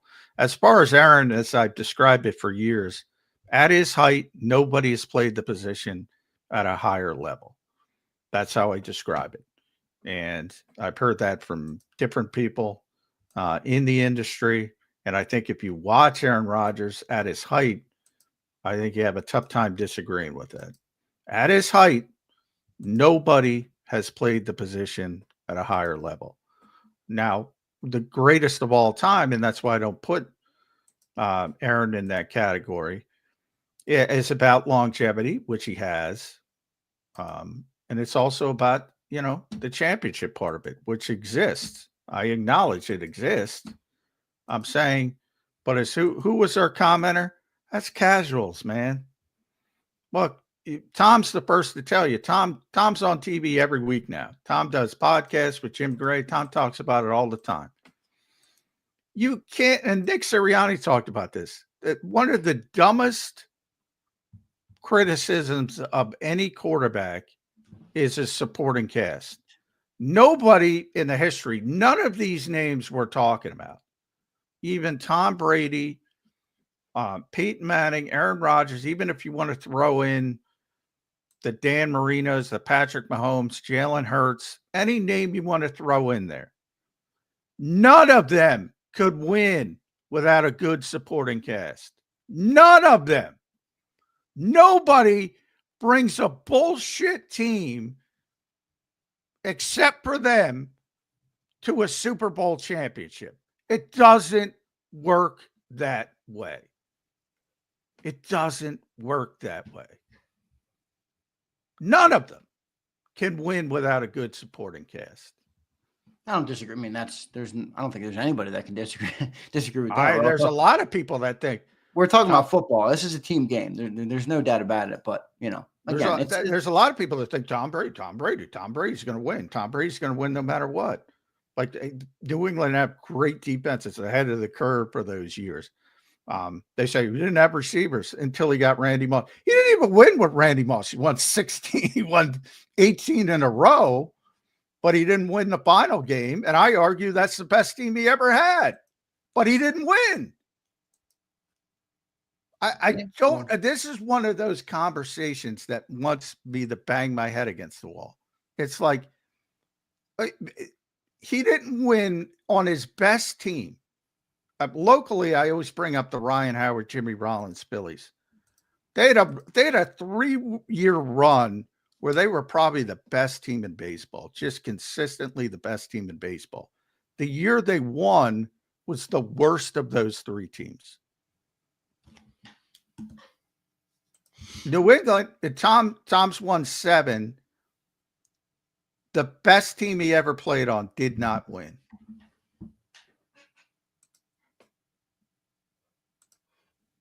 So for all the people that just boil it down to this guy won, yeah, that's bullshit. That's bullshit. Well, look, I think it's a subjective argument. I think that I understand if you have a different opinion than others. I think it's very subjective. It's what you value. Obviously, it's subjective. I'm just saying, like Lamar Jackson hasn't won. Josh Allen hasn't won. Joe Burrow hasn't won a Super Bowl. Like, why haven't they won? Because they don't have as good of a supporting cast as Jalen. I agree. But why are we going to then, if those guys couldn't win with a lesser supporting cast, then why are we going to like use that against Jalen that he won with I a better don't use it against Jalen. No, I'm not saying you. I'm saying like I feel like the general consensus is, oh, Jalen has a good team. It's like, okay, and anybody that doesn't have a good team doesn't win. So Jalen, I don't think if you I just called it incredibly stupid and said Tom Brady can't win without a good supporting cast. Peyton Manning can't win. Nobody could win without a great supporting cast. From the standpoint of quarterbacks, obviously it's elevated to, they don't even do it about it. Now, Hall of Fame voters do it because they'll say, well, so-and-so didn't win a Super Bowl championship. So I went through this when I covered the Vikings because the Vikings, all the old Vikings lost 4 Super Bowls. So they all went in the Hall of Fame. All their great players eventually went in the Hall of Fame. The Fran Tarkenton's the coach. But they all had to wait a little bit longer. And that was always the argument. Well, they didn't win a Super Bowl, which is, so it's been around for a long time. But usually it's the quarterback that bears the burden in the immediacy. Like nobody talks about it, about position players. But you can say, as I said earlier in the show, you can say Jamar Chase is the best receiver, and nobody's going to go lose their fucking minds. Right. And they're not. Which I think is true, by the way. I think he is the best receiver in football. Why wouldn't you? You won the Triple Crown. Yeah. It's not an insult to AJ Brown. He's going to hold up better in the long term than Jefferson's will too, but we'll see. Yeah, we'll see. Well, we'll see. I mean, they're both great. It doesn't matter. Both incredible, yeah. But if you both, if you want to throw Jefferson in the conversation as well, I mean, they're the best receivers in football. They are.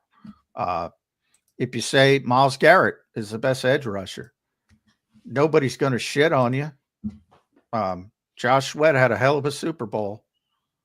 Nobody's using that argument and saying Josh Sweat's better than Myles Garrett. And if they did, they'd be insane. And Myles was on a pretty shitty team. So I don't understand why people know that. I would say 99% of the people who know anything about football know Myles Garrett is better than Josh Sweat. Even though Myles was on a shitty team and didn't perform, and Josh Sweat performed at the highest level in the biggest game, I think everybody knows Myles is better. It's not controversial to say. Yeah, but quarterback is different, and you talk about why it's different. Because they touch the ball the most. They have the most impact on the game. But it is. I'm not saying you're wrong. I'm just saying that's what breaks that's the difference in how they view those receivers and the edge rushers as compared to the quarterbacks. I'm not saying you're wrong. I'm just saying I think that's how other people see it. Yeah, but that's what I'm trying to get them to say, oh, maybe I should look at it through a different lens. That's what I'm trying to get to.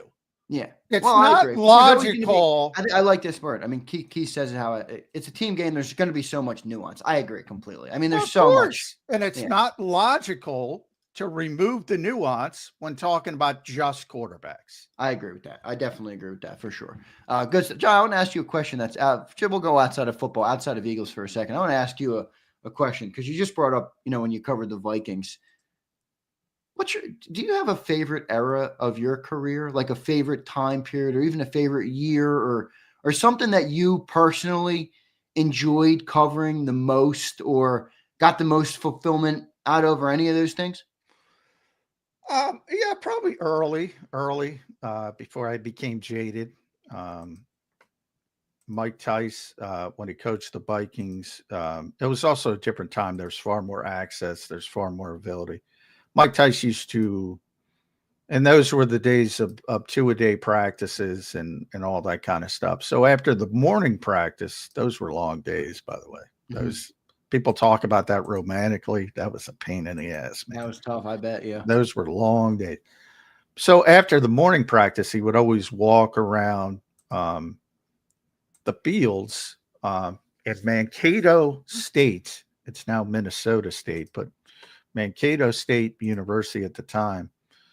And just bullshit with the beat writers. And you'd get like everything basically about the team. And those were the funnest times for me. And then you become more jaded as things go on, but just, having that ability to get the information, and things have changed a lot. And that, it is what it is, but a lot of things have changed for the bad.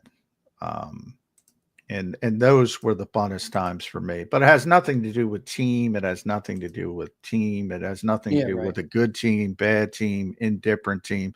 A lot of times for me, it's more fun to cover a bad team. Sucks. Yeah. There's a lot of shit to cover, a lot of stuff to unpack. I agree.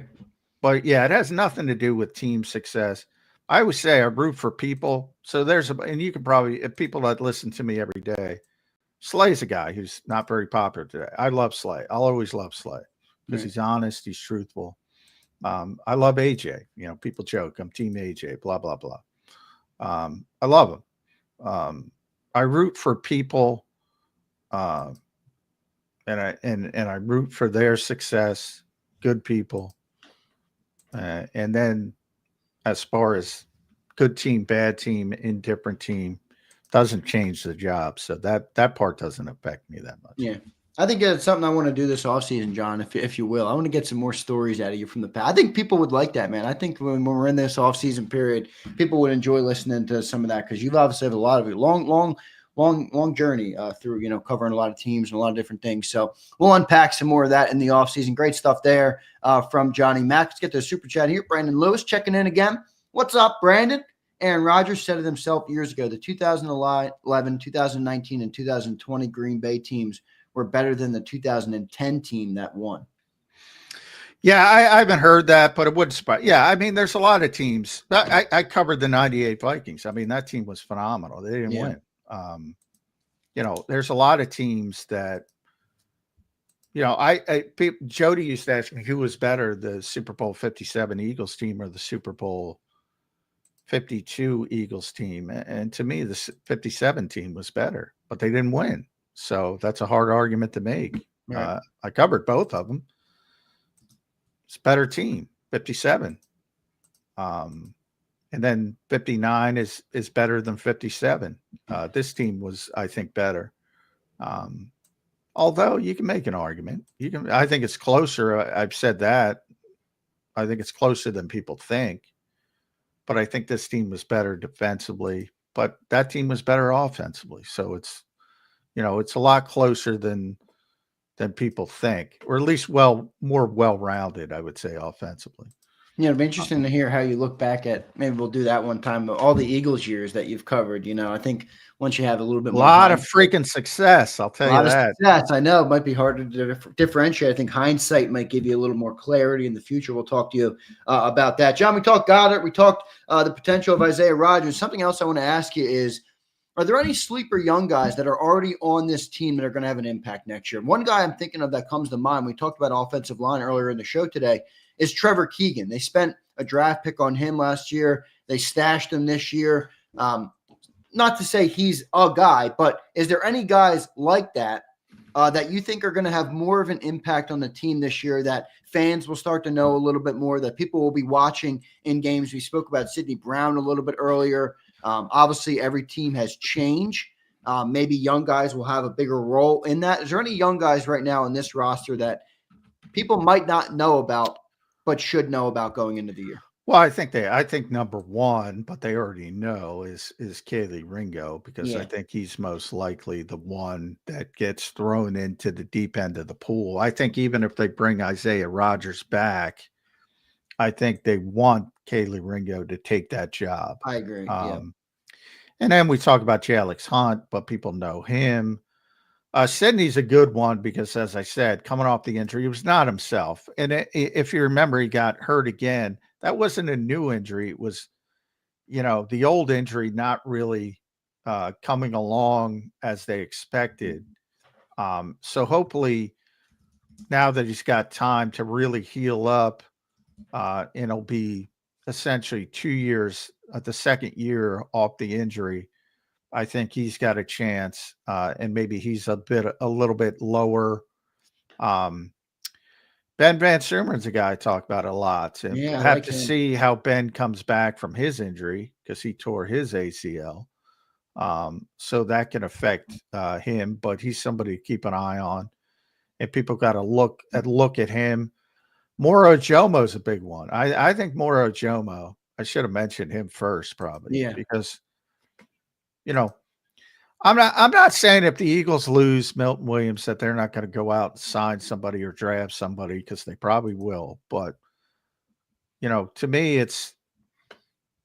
there's a 50-50 shot that Morrow might just step up and take that job. He played a lot of snaps, and he was getting better and better and better.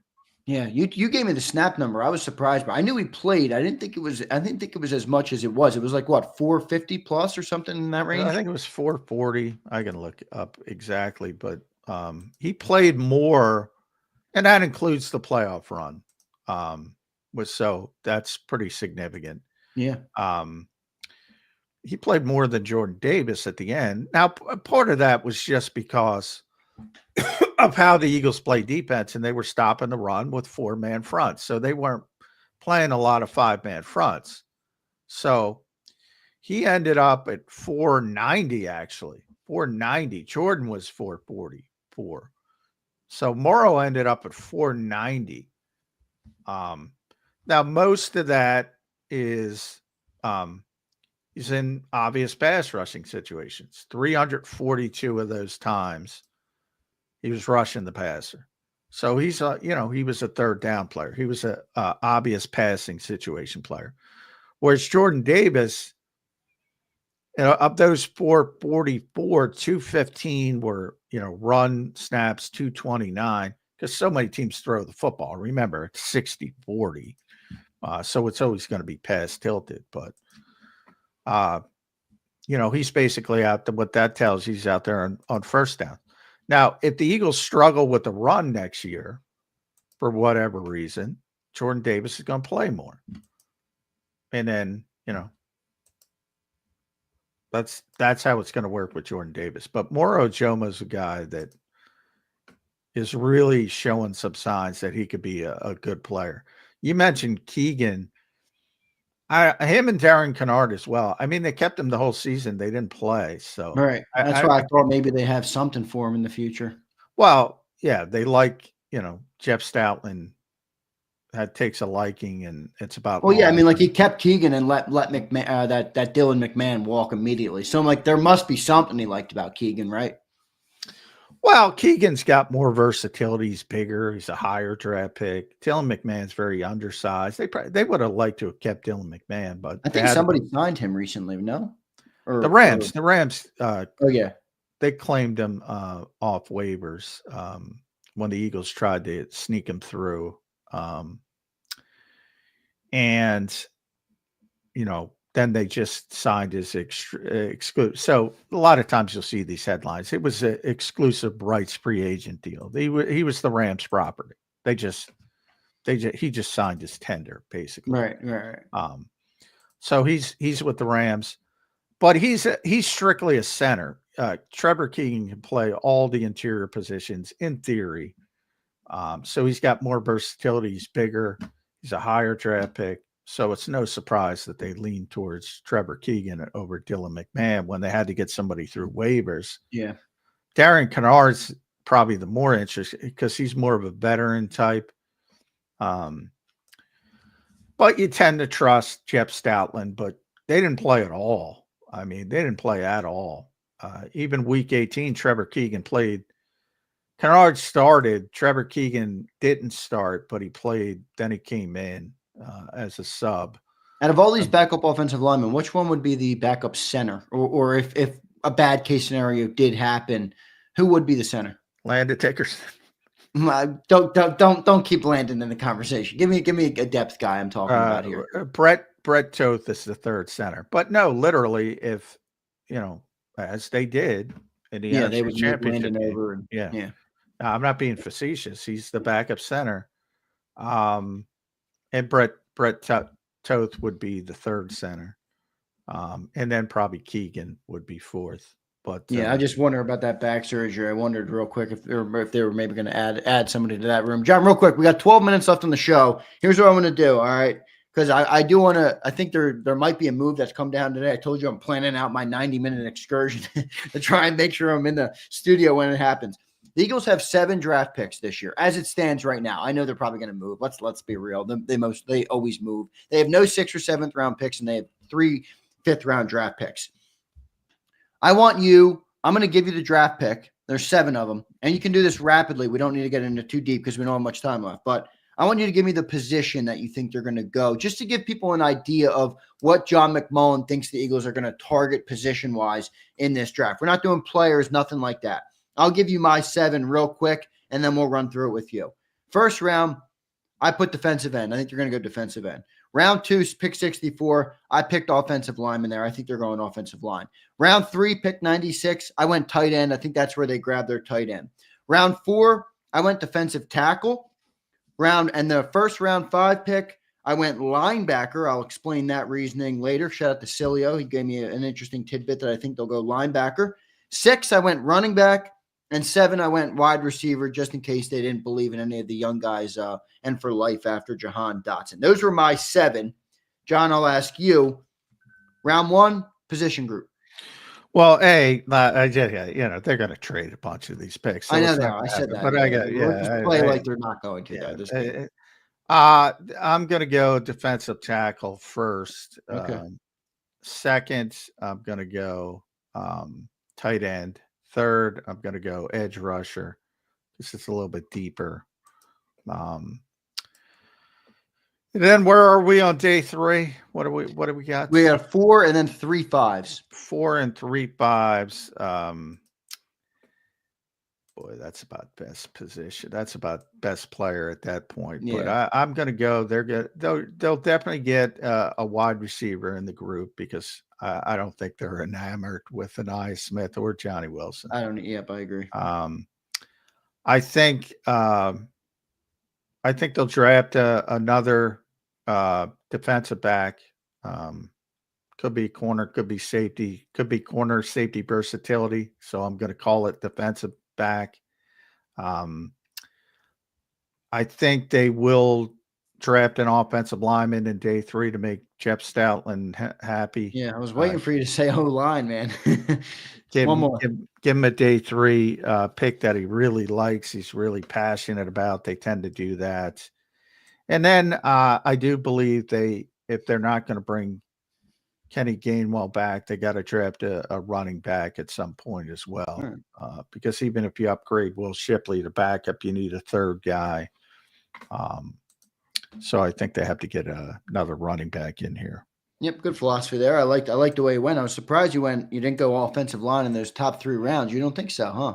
The only reason I did that is because 1, I know the Eagles love offensive linemen, and 2, based on the way you reported it last year, what was the guy's name? If he fell, they were drafting him, Fontenot?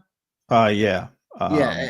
If he fell, Eagles were going to draft him. I'm like, I have a hard time believing they're going to push offensive line off for another year, at least in those top 3 picks. That's why I went offensive lineman in round 2, but you didn't have them in your top 3. Well, remember last year there were a bunch of guys. It was a very deep offensive line draft. Yeah, more like the first 15 were offensive players, weren't they? Yeah. Yeah, it was very a very unique draft in that it had a bunch of guys who had, at least in the NFL's mind, it had a bunch of guys that could project inside early and then kick outside if you needed them. So it was almost a perfect storm of, Lane Johnson potential heir apparents. I don't think you necessarily have that this year. It's not nearly as deep. Now, again, if the Eagles pick an offensive lineman anywhere, it never surprises me. I just think it's a much deeper defensive front draft, both edge and defensive tackle this time. So, and they're going to probably lose Milton Williams and Josh Sweat. That's my working theory.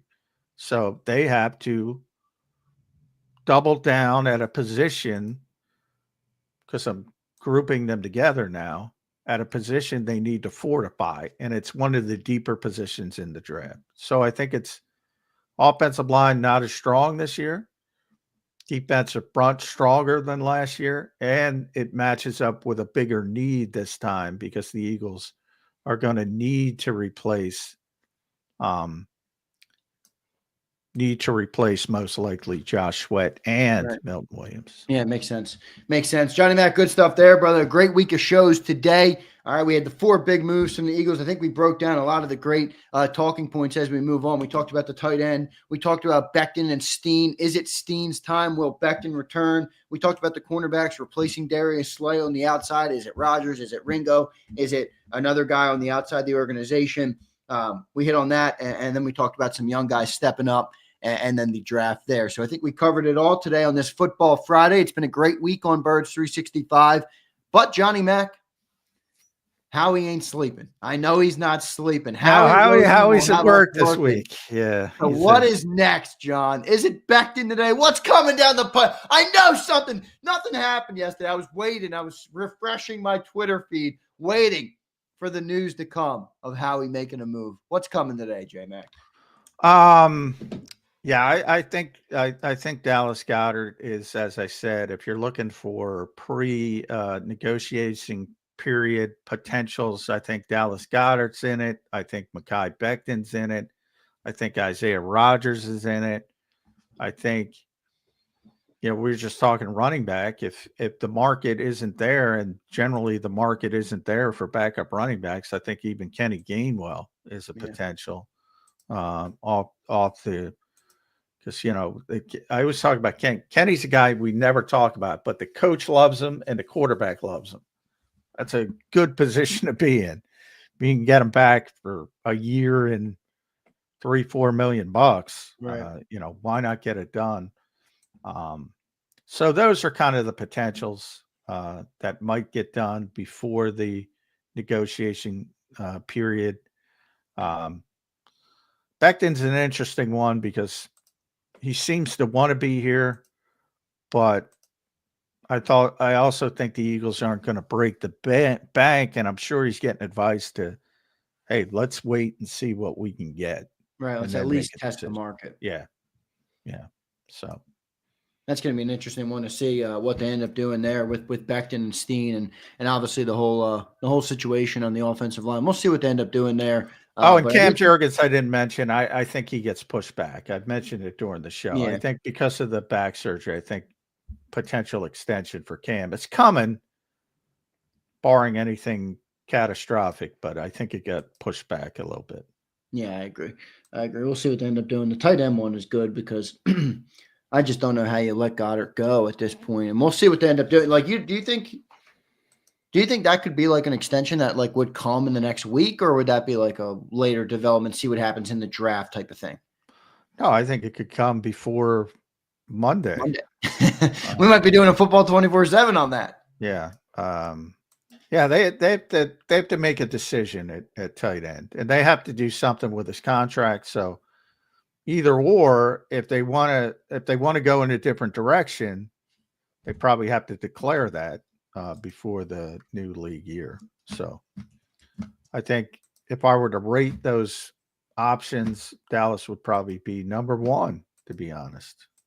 All right, and then because it's Myles Garrett 365, the last question of the day, without an Eagles slant, an objective NFL view on Myles Garrett, who is going to win the pissing match between Garrett and the Browns, and will he be traded or will he return to Cleveland? Johnny Mack, as it stands on March 7th, how do you see that sucker unfolding? Well, I think if Myles is committed, he will win. You'll always win. If you're going to sit out, you'll win in the end. I don't know how committed he is to that. But well, if he wants, even if you win, sometimes you lose, because look at Hassan Le'Veon Bell, Le'Veon Bell, great one. Todd Gurley, even Hassan Reddick. Le'Veon Bell won, but he didn't really win. Right. Now, that depends what you mean by win. I'm just saying, will the Browns eventually move on? If that's the win, if he's committed, any player in the league can force that. Any player. If they really want to, you might blow up your whole career doing it.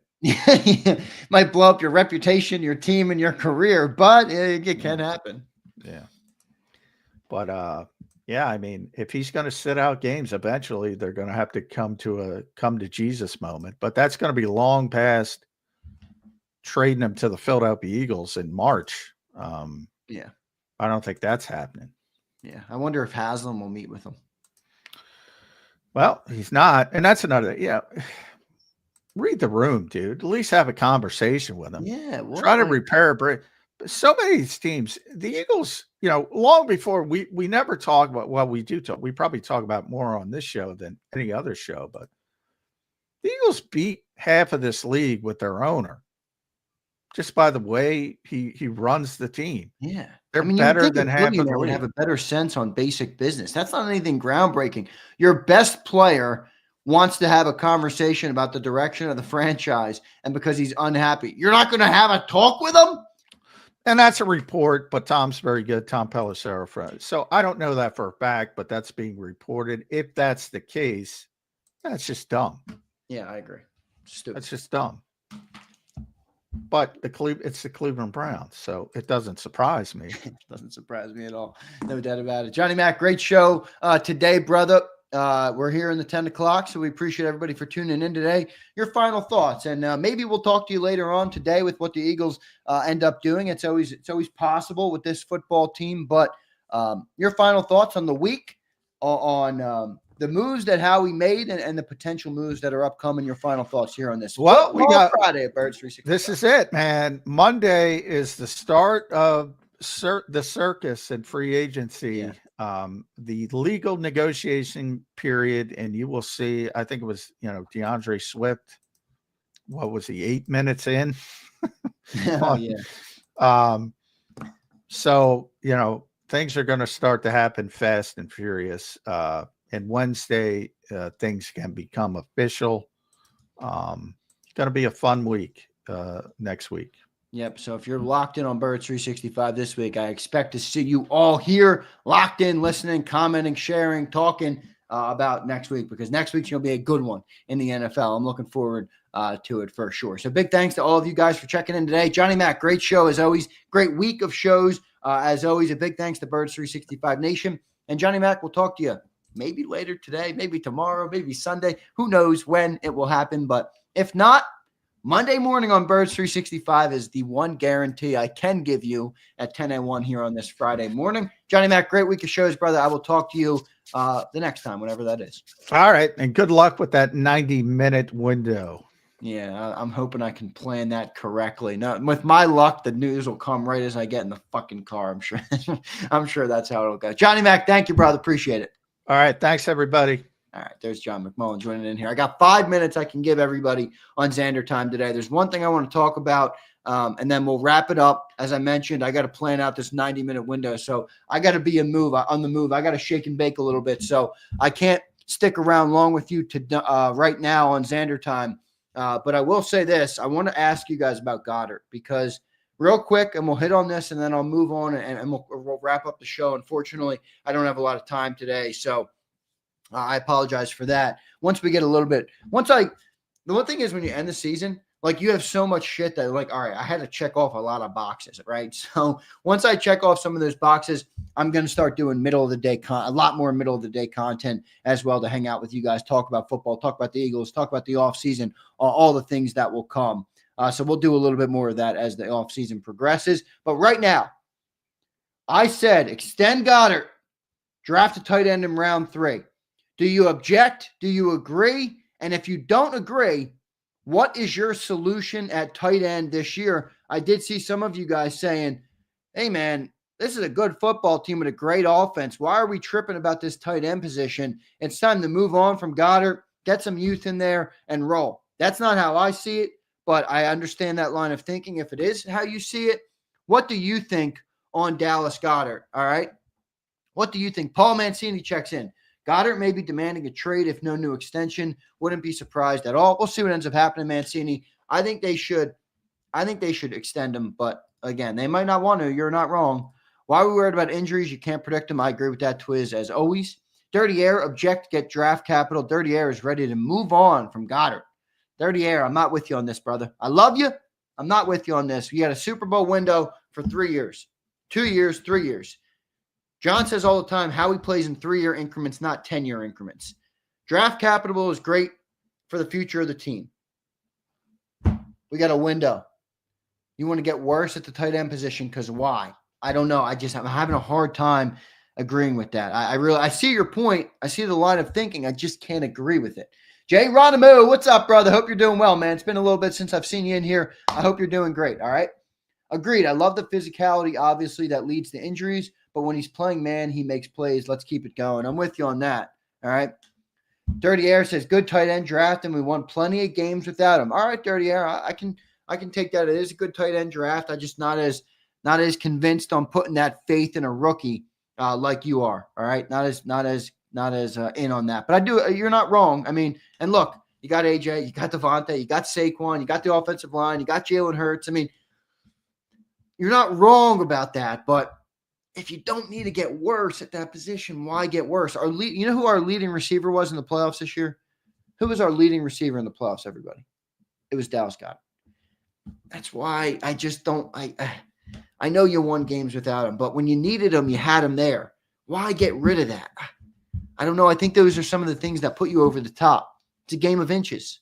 Those are some of the things I think put you over the top. But I do agree. I understand at least your line of thinking. Bob Brown, what's up, Bob? Hope you're doing good, brother.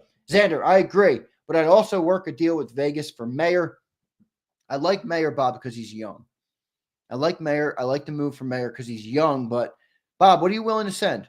Like, Bob, great call. Keep Goedert and go for Mayer. But what are you sending? Bob, what are you sending for Mayer? Because I think that's what would change my opinion on this one. Tony, my guy, Tony. What's up, Tony?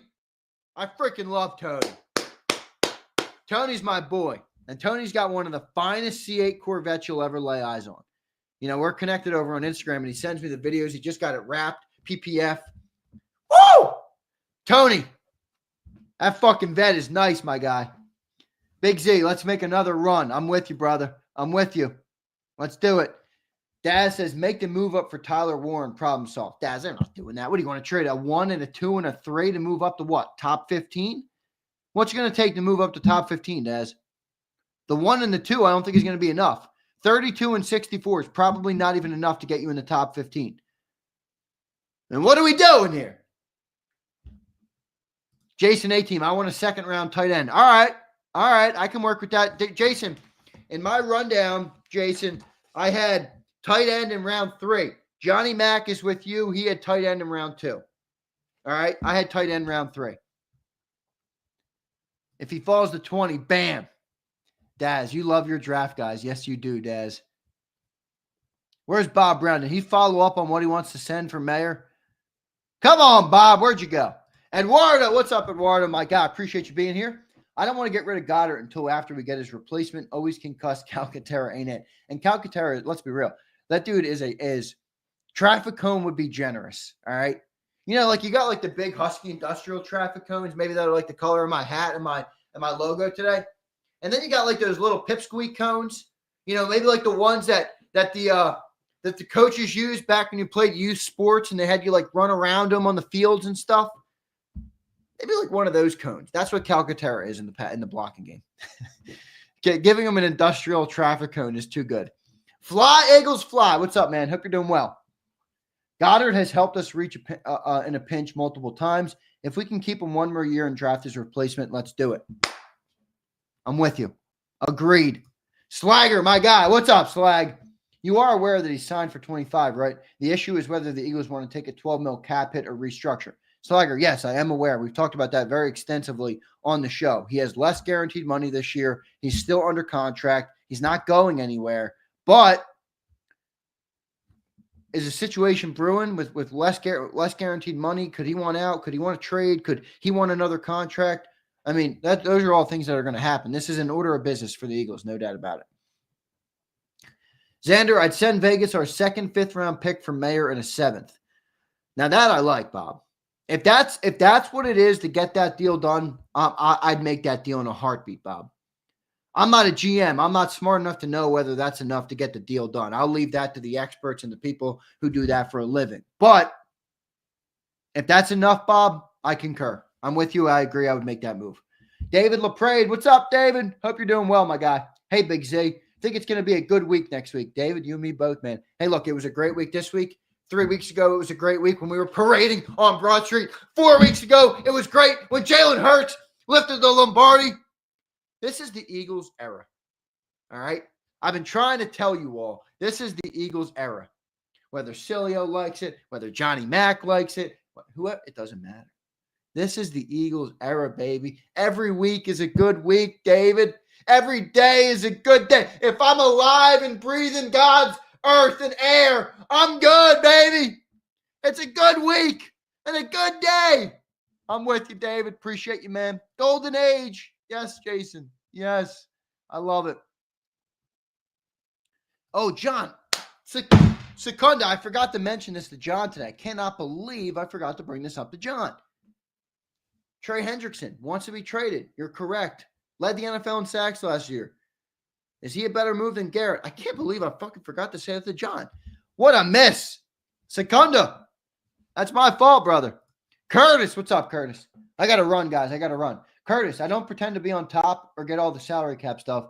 I just am not afraid of how the Eagles look without Dallas. It's like, it ain't like when AJ's out. Well, that's for sure. That's for sure. I agree with that. I agree with that. I mean, I don't disagree with that. Panthers going hard after Milton Williams and Isaiah Rodgers. Take them. Isaiah, maybe not, but Milton, come on. I'm ready to move on from Milton Williams. All right. I teetered on it a little bit early. Let's be real here. He played next to Jalen Carter. That's a position you're going to have to save money on. Moro Ojomo had 450 snaps last year. Jordan Davis had 450 snaps last year. You got draft picks early that they're going to use on a defensive tackle, most likely or presumably in those first couple of rounds. Come on. I'm not paying Milton Williams $25 fucking million. Milton Williams, I love you. Milton Williams, thank you for your service to the city of Philadelphia and to the Philadelphia Eagles. Milton Williams, you were an awesome player for this team. You were a successful third-round draft pick. Milton Williams, best of luck. Thank you for everything. All right?